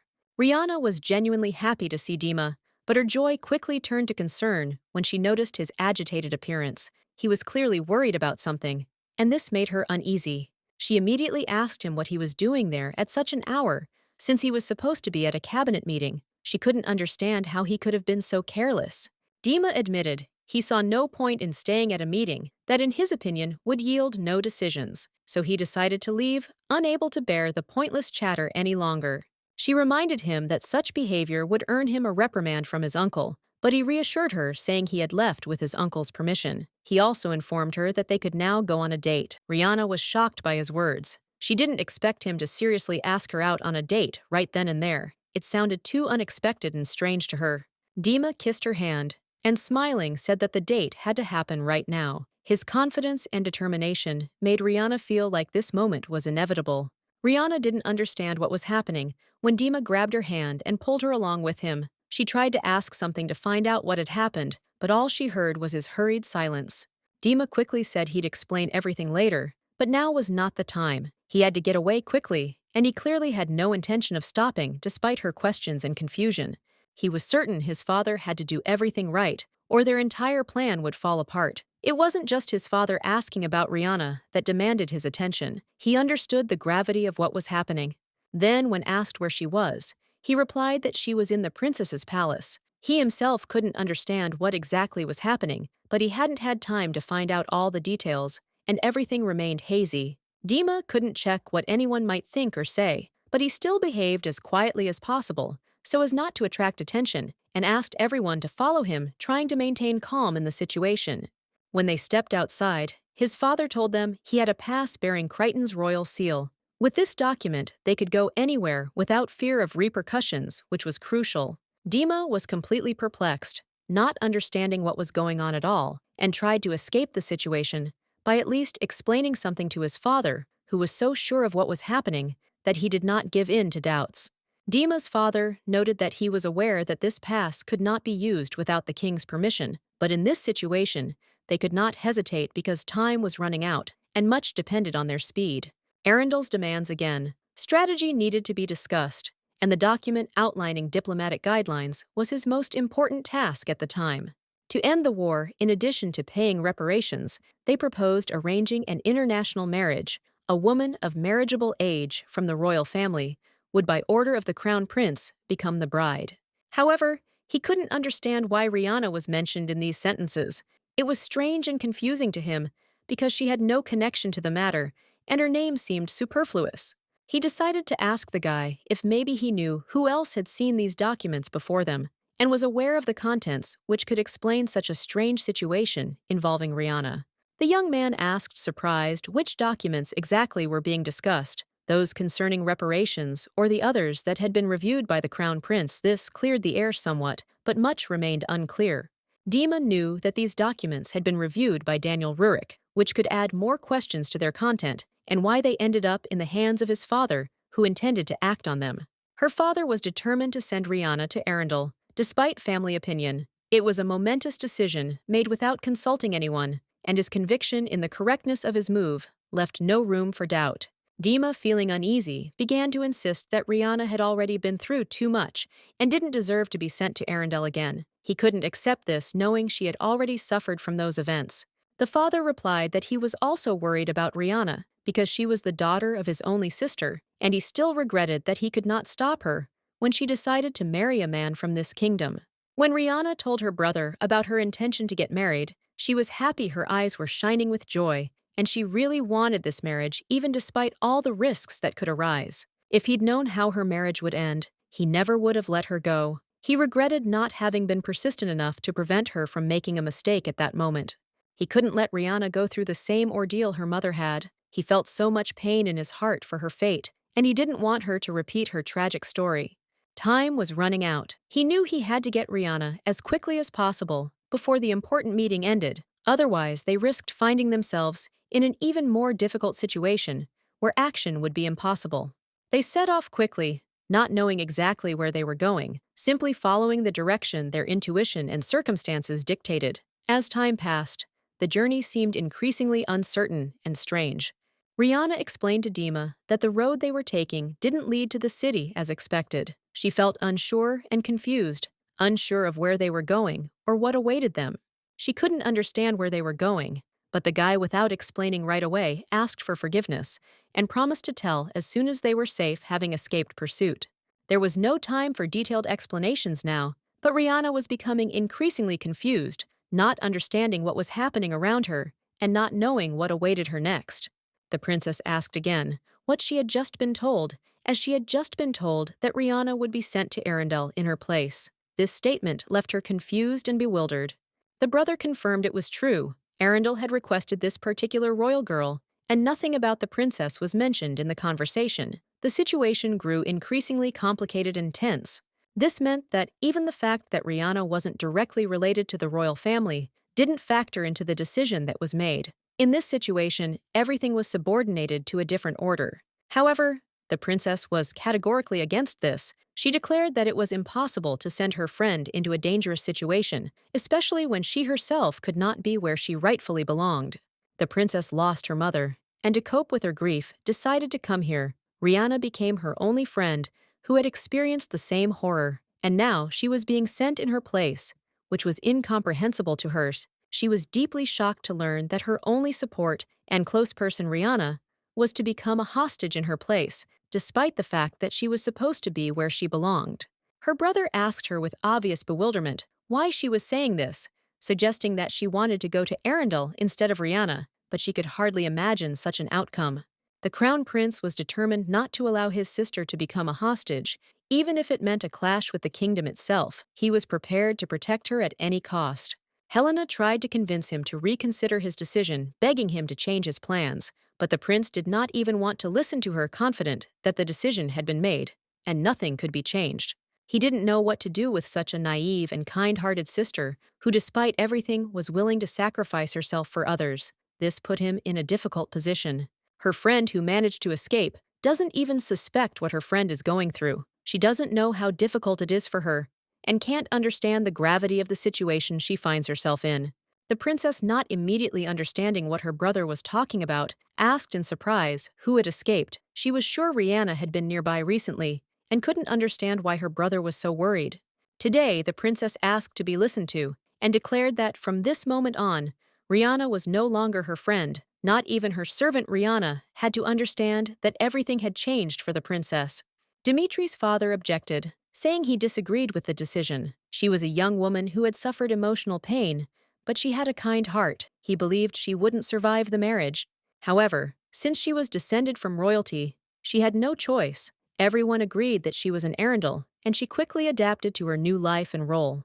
However, the Crown Prince didn't understand why Marquis Previous was so upset. He believed the decision was best for Arundel and Crichton, and he couldn't understand the Marquis's reaction. The prince believed that the lady's appearance was as beautiful as Princess Helena's, and that the king would certainly be pleased with this choice. He saw no problem with this decision. The Marquis, in response to this, asked whether the Duke had spoken about the life of a girl who was alien to him and why he so easily decided her fate without understanding her true feelings. The Marquis wondered if the Duke would be so carefree if his daughter were Rihanna. The man fell silent, knowing he had no right to discuss the matter without being his wife. It was simply unbelievable. The Marquis couldn't understand how other aristocrats, whom he considered his allies, could act like this without sharing his concerns about Rihanna's fate. That night, the men demanded that Marquis Previous prove his loyalty to Crichton. This decision had to be made immediately, without further deliberation, and everyone waited for action. Everyone insisted that he send Rihanna to Arundel. They proposed an international marriage with Rihanna, the Marquis's niece, believing it would be the best move for political interests. The princess, horrified, asked her governess where her friend was. She felt lost and frightened, unsure of what was happening or what would happen to her next. The governess replied that Rihanna had left, and upon hearing this, her brother simply looked at the princess in silence, without expressing any emotion, but clearly puzzled by her question and her condition. The maid hadn't seen Rihanna since the crown prince's arrival. She may have left the palace, but no one knew for sure where she went or what happened to her after their last encounter. The princess was utterly terrified. Her emotions were overwhelmed, and she couldn't find the words to express what was happening in her soul at that moment. Her world was crumbling, and she was at a loss. She couldn't believe Rihanna hadn't even bothered to tell her about her decision. It was too unexpected and painful. She couldn't comprehend that it had actually happened. The princess didn't want to believe the truth, so she burst into tears and started shouting her friend's name, hoping that this would somehow change the situation and that she would return, so that everything would be as before. The sudden changes that occurred when Crichton lost to Arundel influenced Rihanna's desire to change her life. This was the result of difficult circumstances she couldn't cope with. Fate was decided against her will, and the girl realized that the more she tried to fight this situation, the more she became attached to the inevitability, feeling like death was becoming her only choice. Rihanna asked Dima to stop because she needed to talk to him. She felt she couldn't remain silent any longer and was worried they might miss something at this moment. Dima objected that they didn't have time for conversation. The situation demanded immediate action. He tried to speed up and continue on his way, fearing they'd be late. The girl was horrified by what was happening, as they needed to leave the capital immediately. She couldn't understand what was driving them to act this way and didn't grasp the full gravity of the situation. She couldn't contain her emotions and began screaming, demanding that Dima stop immediately. She couldn't continue without clarification and decided this was the only way to get an answer. Rihanna tried to take control of the situation, pulling the horse to stop the movement. Dima was terrified, unsure what to do, as her actions were hindering and complicating the situation. The horse stopped, and Dima finally agreed to stop. He realized they wouldn't be able to continue their journey or understand what was happening unless they talked right now. As soon as they stopped, the girl demanded an explanation. She couldn't continue without some kind of clarification and insisted that Dima tell her what was going on. Rihanna hoped that now Dima would tell her the truth, explain what was happening, and she would be able to understand what they needed to do next in this situation, which seemed increasingly confusing. Dima sighed and said they needed to leave Crichton immediately, without waiting for an official decision. It was inevitable, and he hoped Rihanna would understand the gravity of what was happening. He revealed that the crown prince and the duke wanted to send her to Arundel instead of the princess to use her as a hostage. It was part of a political intrigue, and Dima couldn't allow it. Rihanna was simply stunned by the news. She couldn't find the words to express her shock and bewilderment. What she heard came as a complete surprise. Dima reiterated that they needed to leave Crichton before the decision was made officially. It was a vital decision, and delaying it was too risky. Rihanna, still in disbelief, asked what would happen to him and her uncle. She was planning to leave, but she was worried about what would happen to them and how it would affect their lives. Dima was taken aback by her question, as he'd expected her to be more focused on herself. He knew they didn't have time to think, but he couldn't help but notice her concern. He continued to insist that they needed to finish what they'd started, But Rihanna started screaming, saying that he knew the prince wouldn't leave them alone. She couldn't just forget about it. She couldn't understand how he couldn't be concerned for their safety, since she was part of this family too. She believed that everything that was happening concerned not only her, but everyone else. Dima, irritated by her lack of understanding, began shouting at her to obey quickly. At that moment, the girl saw him angry for the first time and realized how tense the situation had become. He hugged her, trying to calm her down, and told her that she really was their family. He asked her not to say that because her words hurt him, and he wanted her to believe in their plan. Dima explained that he and his father had come up with this plan to save at least one family member. He assured her that it wasn't for her alone, but for the whole family to avoid disaster. He explained that it would be difficult, and they would face great hardships, but they had no choice. They had to do it, otherwise the consequences would be even worse. Dima said that if they had done otherwise, they would have deeply regretted it. He tried to convince her that there was no need to worry, and that if she just left, everything would be fine. After these words, Rihanna couldn't hold back her tears. It was the first time she had truly cried since her transformation, feeling the full weight of what was happening. Rihanna felt a deep sense of relief. Knowing Dimitri was by her side brought her comfort and helped her forget her worries and regrets of the past. His presence brought a sense of calm, distracting her from her past worries. At this time, Arundel's fleet lay in Crichton Harbor, awaiting further orders. The locals merely chatted, knowing that important events would soon occur that would determine the fate of the region. Igor, standing under the open sky, gazed at the stars. His thoughts were preoccupied with something important when his faithful servant Basil approached him, seemingly also pondering what was happening around him. Basil noticed that a week had already passed since their arrival at this port, and realized that this time might bring changes in their lives as they began to think about how to proceed. King Igor, turning to his chamberlain, inquired what he thought of what was happening around him. The chamberlain, listening attentively to his master, decided to ask him what he was thinking about that night. Igor noticed that his mind was empty of specific thoughts, but he was haunted by the thought that perhaps the time had come to act. He continued to ponder possible steps, though he was unsure of his resolve. The boy next to Igor was utterly terrified, realizing that his master was truly about to make a decision that could change everything. He was afraid things wouldn't go according to plan, but he remained silent, waiting. Crichton, furious about the imposed reparations and marriage obligations, viewed the situation as a threat. He began to suspect that it was all directed against him and that his decisions could lead to unpredictable consequences. Igor, however, was certain that the situation shouldn't be perceived as a threat. He pulled a pendant made of arca stone from his pocket and examined it carefully, pondering how this symbol could play an important role. His faithful servant, standing nearby, immediately noticed the pendant and watched Igor's actions closely. He noticed how his master was about to throw the stone into the sea, without considering what it might mean. It was Igor's engagement party, and at that moment, he decided to let go of the stone, symbolizing his future. He threw it into the sea, hoping it would bring good luck and new prospects for his life. When the stone touched the water, it immediately emitted bright flashes like fireworks. Igor watched the spectacle with delight, his eyes filled with happiness that everything had happened as he expected.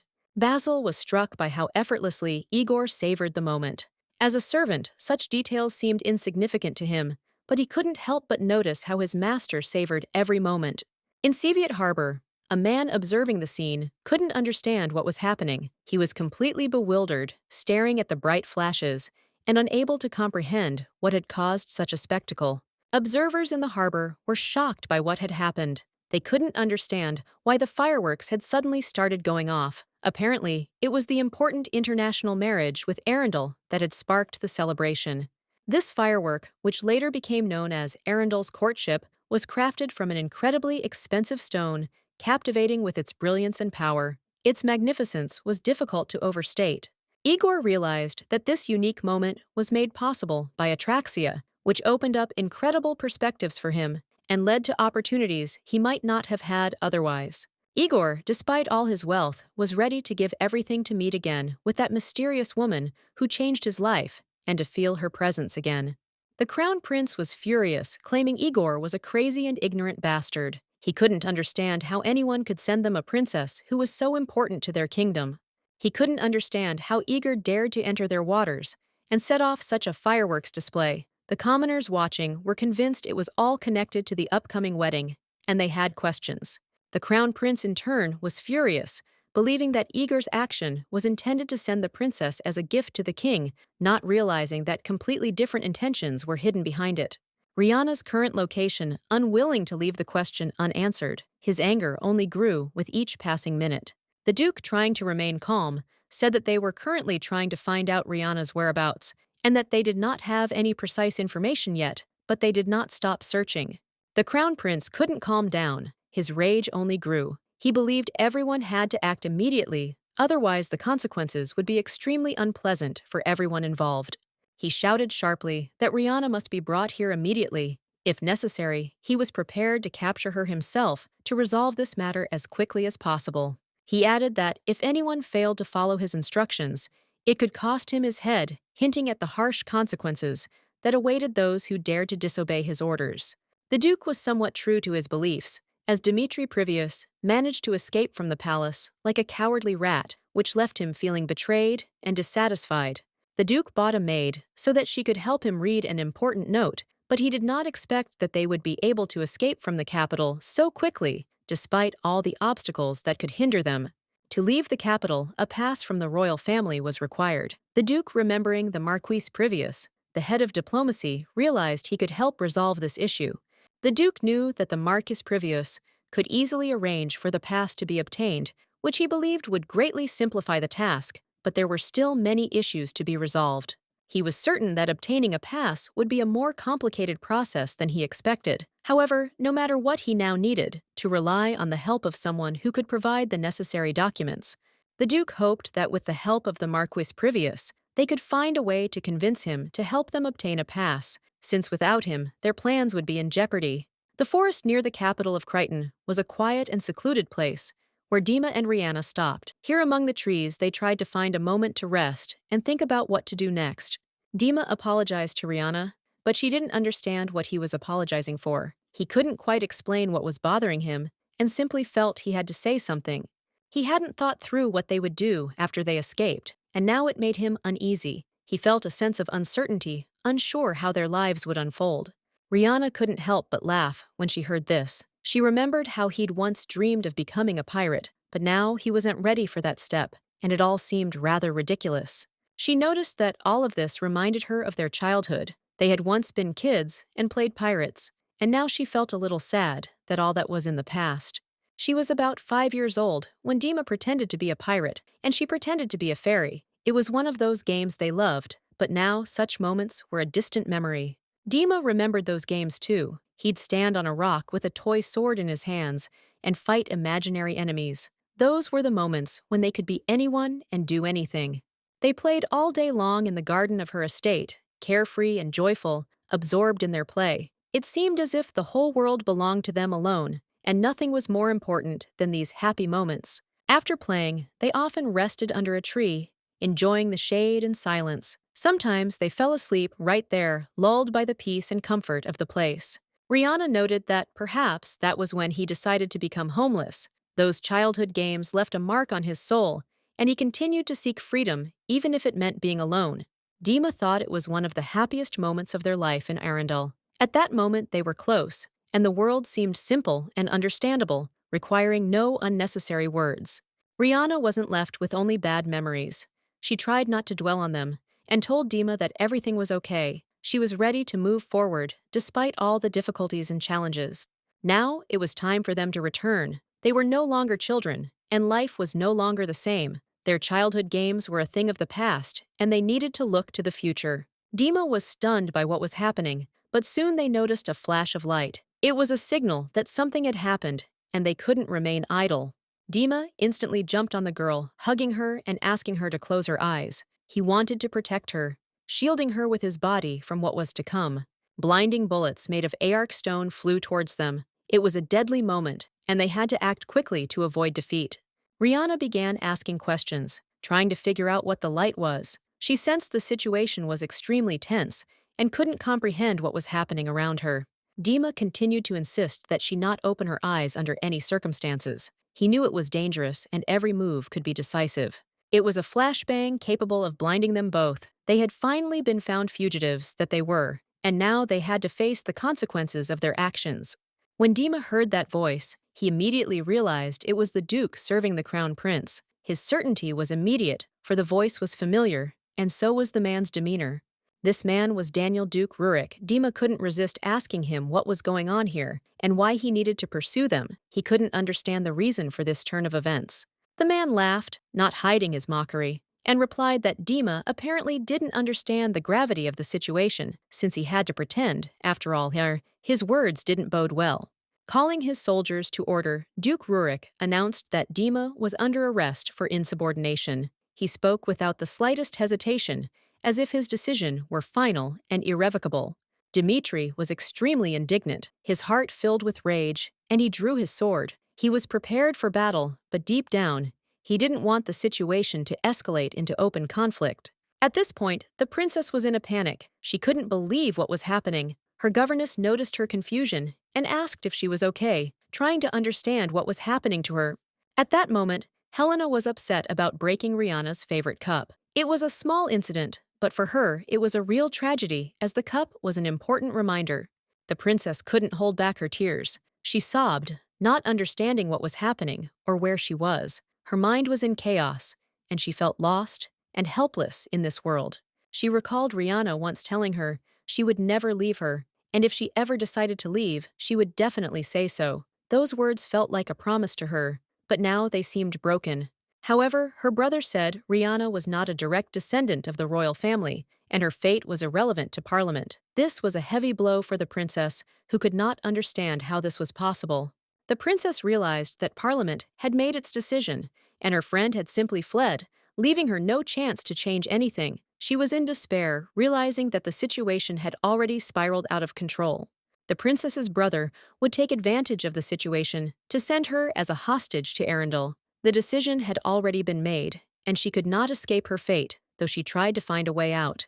The princess realized she had two choices: become a hostage or die for treason. Both paths seemed unbearable, and she didn't know which to choose, knowing she would lose everything. She realized she would be a bargaining chip in a political game, and now her friend was in danger. The situation was becoming increasingly threatening for both women.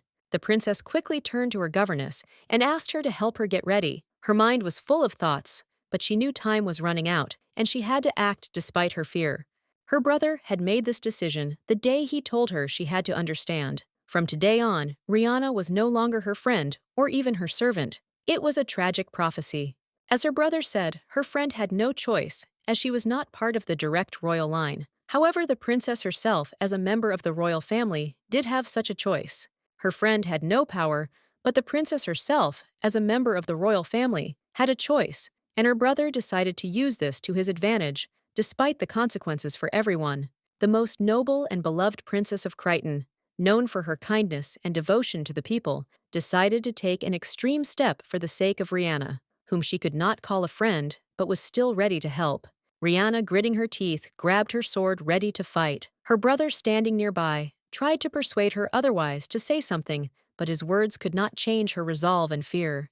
The Duke, who was watching the scene, asked in bewilderment if they had ever seen such a desperate girl ready to risk her life for something that, in his opinion, hardly made sense. He was certain all their efforts were in vain. Nothing would change if they took the dead body with them. Everything would remain the same, and only death would bring more grief and pain. In this situation, she asked to be taken to the crown prince, confident that only a meeting with him would help her understand her fate and find answers to the questions that tormented her soul.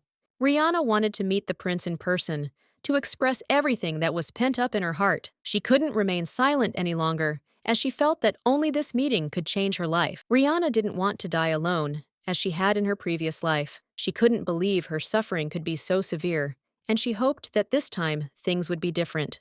She dreamed of finding peace and tranquility, surrounded by loved ones, who would support her with words of warmth and love, relieve her of loneliness and fear, and help her survive all trials. An hour ago, Dmitri, determined not to surrender, drew his sword. He knew his chances were slim, but he tried to defend himself. The tension was mounting, and he, heedless of the consequences, engaged in combat with soldiers who clearly outnumbered him. Dmitri did everything he could to protect his sister. His sword strikes were aimed not only at protecting himself, but also at creating at least some opportunity for her to escape from danger. The Duke, seeing their desperate resistance, shouted, accusing them of madness. He ordered his men to seize both of them, noting that such behavior only exposed the girl to greater risk, further escalating the situation. Dmitri realized his opponents were outnumbered, his strength was gradually ebbing, and each successive blow was difficult. He knew the situation was deteriorating, and it could end in tragedy for both of them. His fear for his sister grew. He knew that if she were harmed, it would be catastrophic. Thoughts of the potential tragedy kept him moving forward, despite his fatigue and weakening arms. The girl watched in horror, seeing her brother struggling to protect them. Despite his despair, Dmitri firmly insisted that she must escape immediately while there was still a chance of salvation. He swore he could handle it himself. However, she knew that escaping could lead to severe punishment for her uncle and Dmitri. She was plagued by doubts, but she couldn't simply abandon her brother in this predicament. Passing by the canal, she noticed a dagger that belonged to Dmitri. This signaled to her that she had at least a small chance to defend herself and intervene in what was happening. One of the guards tried to grab her, but the girl, without thinking, took off running. Despite her uncomfortable shoes, she didn't stop overcoming fear and pain. The Duke watched her attempt with irony. He laughed loudly, certain her escape was doomed, and continued to give orders to his men. The girl didn't give up. She tried to get closer to the dagger before they could grab her. Her hands were shaking, but she grabbed the weapon anyway, knowing it was her only chance. Clutching the dagger in her hand, she screamed sharply, demanding an immediate stop. Her voice was filled with a determination that took everyone by surprise. If they didn't, she would kill herself. The threat was so serious that the guards were literally frozen with fear. The guards didn't know what to do. The Duke's orders were clear, but the girl's threat left them at a loss. The Duke, overcome with rage, exclaimed that she had clearly lost her mind. His cry echoed throughout the hall, attracting the attention of those around him. He insisted that no one in their right mind would resort to such extreme measures. Dima, seeing his sister's despair, cried out, begging her not to do it. His voice trembled with emotion, but he tried to instill confidence. He hoped his words would help calm Rihanna. However, Rihanna, looking the Duke straight in the eye, stated with cold calm that she had no intention of running away from the start. Her voice was firm, which raised new questions from those around her. The girl added that she now had something to say to the Duke. She openly admitted that she was ready to become a criminal in order to defend her truth and protect her loved ones. She demanded to be brought to the crown prince. She said she had too much to remain silent about. She wanted to explain herself to the prince in person, without fear of repercussions. The Duke realized her life was now valuable to them. If the princess needed to be rescued, Rihanna could become a hostage sent to Arundel. However, this meant she could not be touched. At the same time, the Duke understood that getting rid of Dmitri was an excellent opportunity. He considered it, weighing the risks, and realizing that this could be his chance to sever their connection. Dima, despite the threat, didn't even think of picking up a sword. He defended his sister with all his might. Rihanna, meanwhile, firmly declared her innocence, determined to take control of the situation. Together, they posed too great a threat. The Duke had no time for long deliberation. He realized he had only one choice: act immediately. The decision was made. The Duke agreed to escort her to the crown prince. He ordered everyone to prepare for immediate departure, knowing that any delay could result in disaster. Lord Previous sent to the royal dungeon. The order was short but decisive, so that no one had time to ask unnecessary questions. Dima turned to his sister, trying to console her. He told her there was no need to worry about him, and that she shouldn't agree to anything against her will. Her task was to wait until she met the prince. The separation was difficult for both of them, but inevitable. They had to come to terms with the circumstances. Each understood that the unknown, full of dangers, lay ahead. When Mary saw her mistress, she couldn't contain her joy. The girl ran up to Rihanna, her face glowing with relief. She couldn't believe she was seeing her mistress again. However, the joy gave way to anxiety. The maid immediately asked if it was true that Rihanna would be sent to Arundel instead of the princess. Her voice was full of excitement and uncertainty. Rihanna, looking at Mary's worried face, reassured her. She told her not to worry, adding that now that she saw her, she felt much better. Mary couldn't hold back her tears. She cried, not understanding what was happening, or why everything was happening this way. To her, it all seemed like a bad dream. Rihanna, seeing her state, suggested they talk about it later. She admitted she was too tired to discuss anything right now. Her strength was waning. Suddenly, fatigue took over. Before she could even reach bed, Rihanna literally passed out. Her body no longer obeyed her, and she sank into a deep sleep.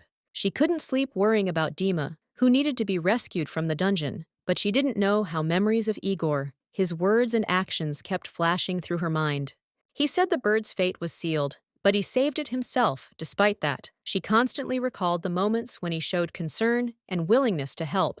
The king lay on the floor, his head bowed, watching Basil intently. His gaze was deep and thoughtful, unable to tear himself away from this man in whom he placed so much hope. After the king looked at him, he could not help but ask why Basil had an expression on his face, as if he had seen something he shouldn't have seen. His servant, standing nearby, remarked with a grin that he hadn't known even monkeys could fall out of bed. His words were full of playful reproach, but they contained a subtle hint of something deeper. Igor laughed at the servant's remark and replied that he was ready to tear his stomach for such remarks. He wasn't about to let such remarks go unpunished, even if they were meant as jokes. The weather had remained perfect since the previous evening, and there wasn't even a wind. That day was calm. The air was clear, and nothing disturbed the tranquil atmosphere. Igor wondered why Basil was keeping quiet about what was happening to the servants. Basil replied that his servants had always been loyal to him and that the food was always ready, demonstrating their devotion. Now that everything was ready, he could go, but first he asked what the deadline was for receiving answers to their demands, so that everything could be completed on time. The last day was set for tomorrow, and the reparations issue had already been resolved. However, the marriage issue remained unresolved, and this topic continued to trouble everyone involved. They had to send a princess who resembled the one in question, or choose another girl. This choice was important and could influence future events. Igor didn't even know whether this marriage was truly meaningful or just an excuse to meet Rihanna. But despite this, he understood that things could have turned out differently. She was the princess's lady-in-waiting, and this time there was no chance of escape. Her fate was already sealed, and she couldn't change her position without room to maneuver.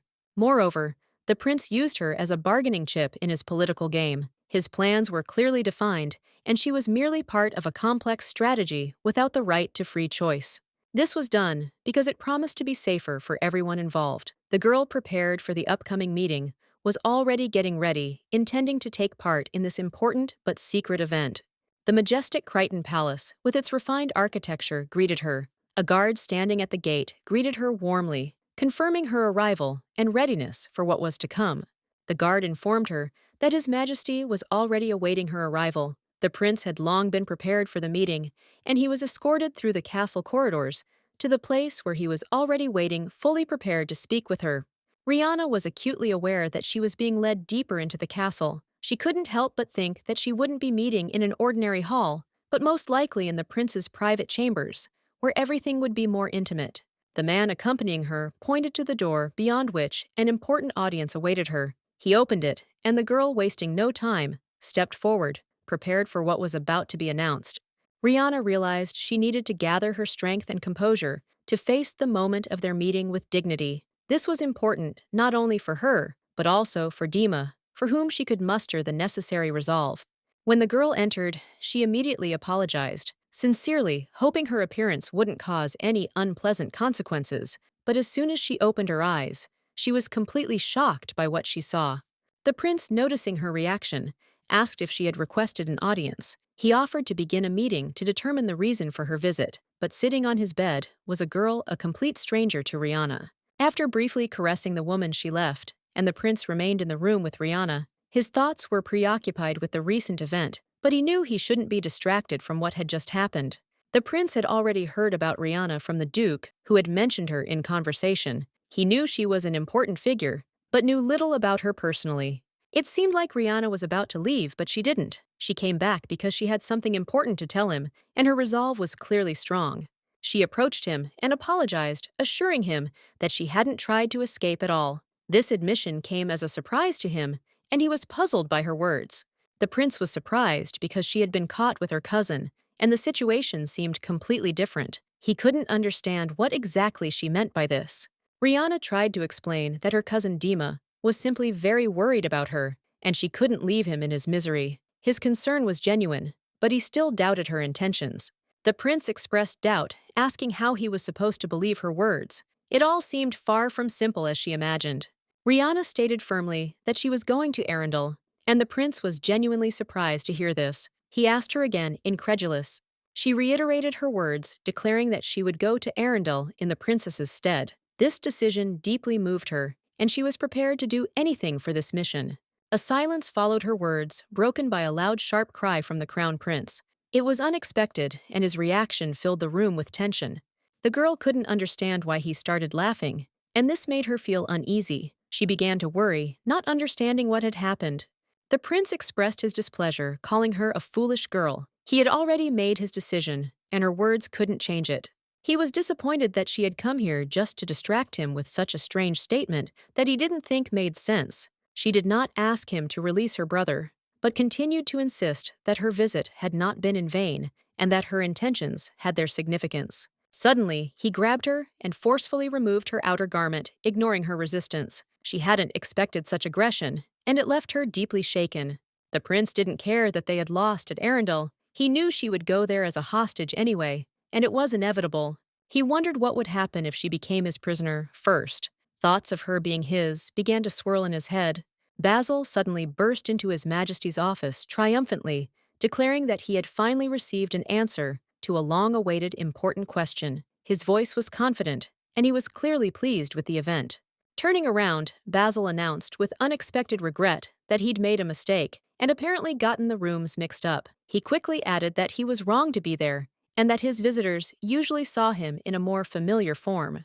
Basil began to look for someone who could be mistaken for a poor beggar and hastily asked if Igor had seen a man who looked as he imagined hiding his displeasure. Igor, irritated by this question, no longer concealed his anger, and Basil continued with concern, asking whether Igor had abandoned the image of a beggar, and now, by mistake, had become like a true knight.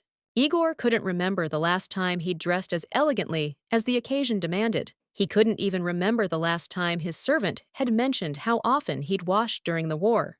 Igor noticed that the room was too noisy, and that Basil seemed to want to be drowned in the chaos. Basil, for his part, hoped that they would soon return home, where his wife was waiting. At that moment, Igor slammed the table, and Basil finally began to calm him down, assuring him he wasn't trying to insult him. He tried to explain that he simply wanted Igor to relax a little. Igor, however, remained slightly angry, evident in his tense posture. Basil continued to insist, trying to find words to relieve the tension that was building with each passing minute. Igor stood up and began pacing the room, visibly unsteady. His servant, who had been watching the whole time, couldn't understand what was happening or what they wanted from him at that moment. Basil inquired what had happened, and Igor replied that it was a messenger from Crichton, bearing important news. He announced that Count Alison's ward, the expected person, was arriving. Igor continued that she wished to meet him, and his servant, hearing this, asked again, with slight bewilderment. He wasn't sure if this was all real, but he trusted Igor. Igor confirmed that she did indeed want to meet him, to which the servant again expressed doubt. His eyes filled with bewilderment, trying to understand the secret behind this visit. 6 years ago, Igor and Basil, despite the risk, left the palace hiding it from the Empress. They left the palace on horseback, heading into the unknown, in search of what they needed. They walked for several days without food or water, waiting for the one Igor hoped to find. However, in the end, they never met the man Igor had spoken of. It all turned out to be in vain. By the time they finally reached port, the man had already sailed to Crichton, leaving Igor and Basil with nothing. Disappointed, they returned empty-handed, which created new problems. The outraged queen began beating Basil, demanding he tell her what had happened. She was ready to do anything to find out what had happened, and why she and Igor had disappeared for so long. The queen was restless, wanting to understand where her son and his companion had disappeared, to what had forced them to leave the palace for so long. Questions poured out, but Basil couldn't find the right words to answer. Basil, at that moment, realized that perhaps it would be easier for him to simply die. He couldn't understand why he had agreed to this risky act, and the gravity of the situation grew more and more intense. The queen, unable to control her rage, believed the punishment should be severe. She believed that when the beatings began, Basil would remember everything and reveal the truth about where he and Igor had disappeared to. Horrified by the prince's actions, the queen couldn't resist ordering Basil's punishment. She tried to find out where he had gone with her son, who was experiencing inexplicable events. Basil had gone too far with his affection for Igor. The queen believed that, if something like this happened again, the consequences would be even more severe. Her anger knew no bounds, and punishment was inevitable. As a result, the queen ordered Basil's 6-month salary to be deprived, and he was sentenced to a month in prison. It was a punishment he could not escape, and it was a heavy blow to him. Then Basil thought he should confess everything he considered, that it would be better to admit what had happened than to continue hiding the truth, but it turned out not to be so simple. These thoughts soon vanished when Basil remembered what the prince had looked like at the port. His image remained vivid in his memory, and despite everything, it was the moment that changed their destinies. Since childhood, the prince had been his mother's puppet, but that day, for the first time, Igor acted on his own free will. No longer merely a puppet in the queen's hands, he began to assert his independence.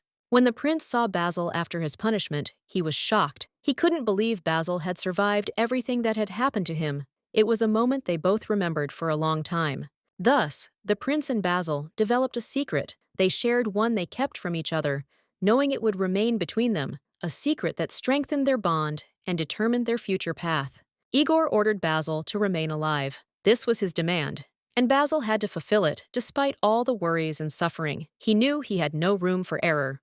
Basil cried for a long time while he was being beaten, and that moment remained with him forever. He sensed how hard it was, but at the same time, he felt he had to go through it to become who he was. Finally, Basil smiled, saying that he now owed Igor his entire life. He understood that there was a debt between them that could not be easily repaid.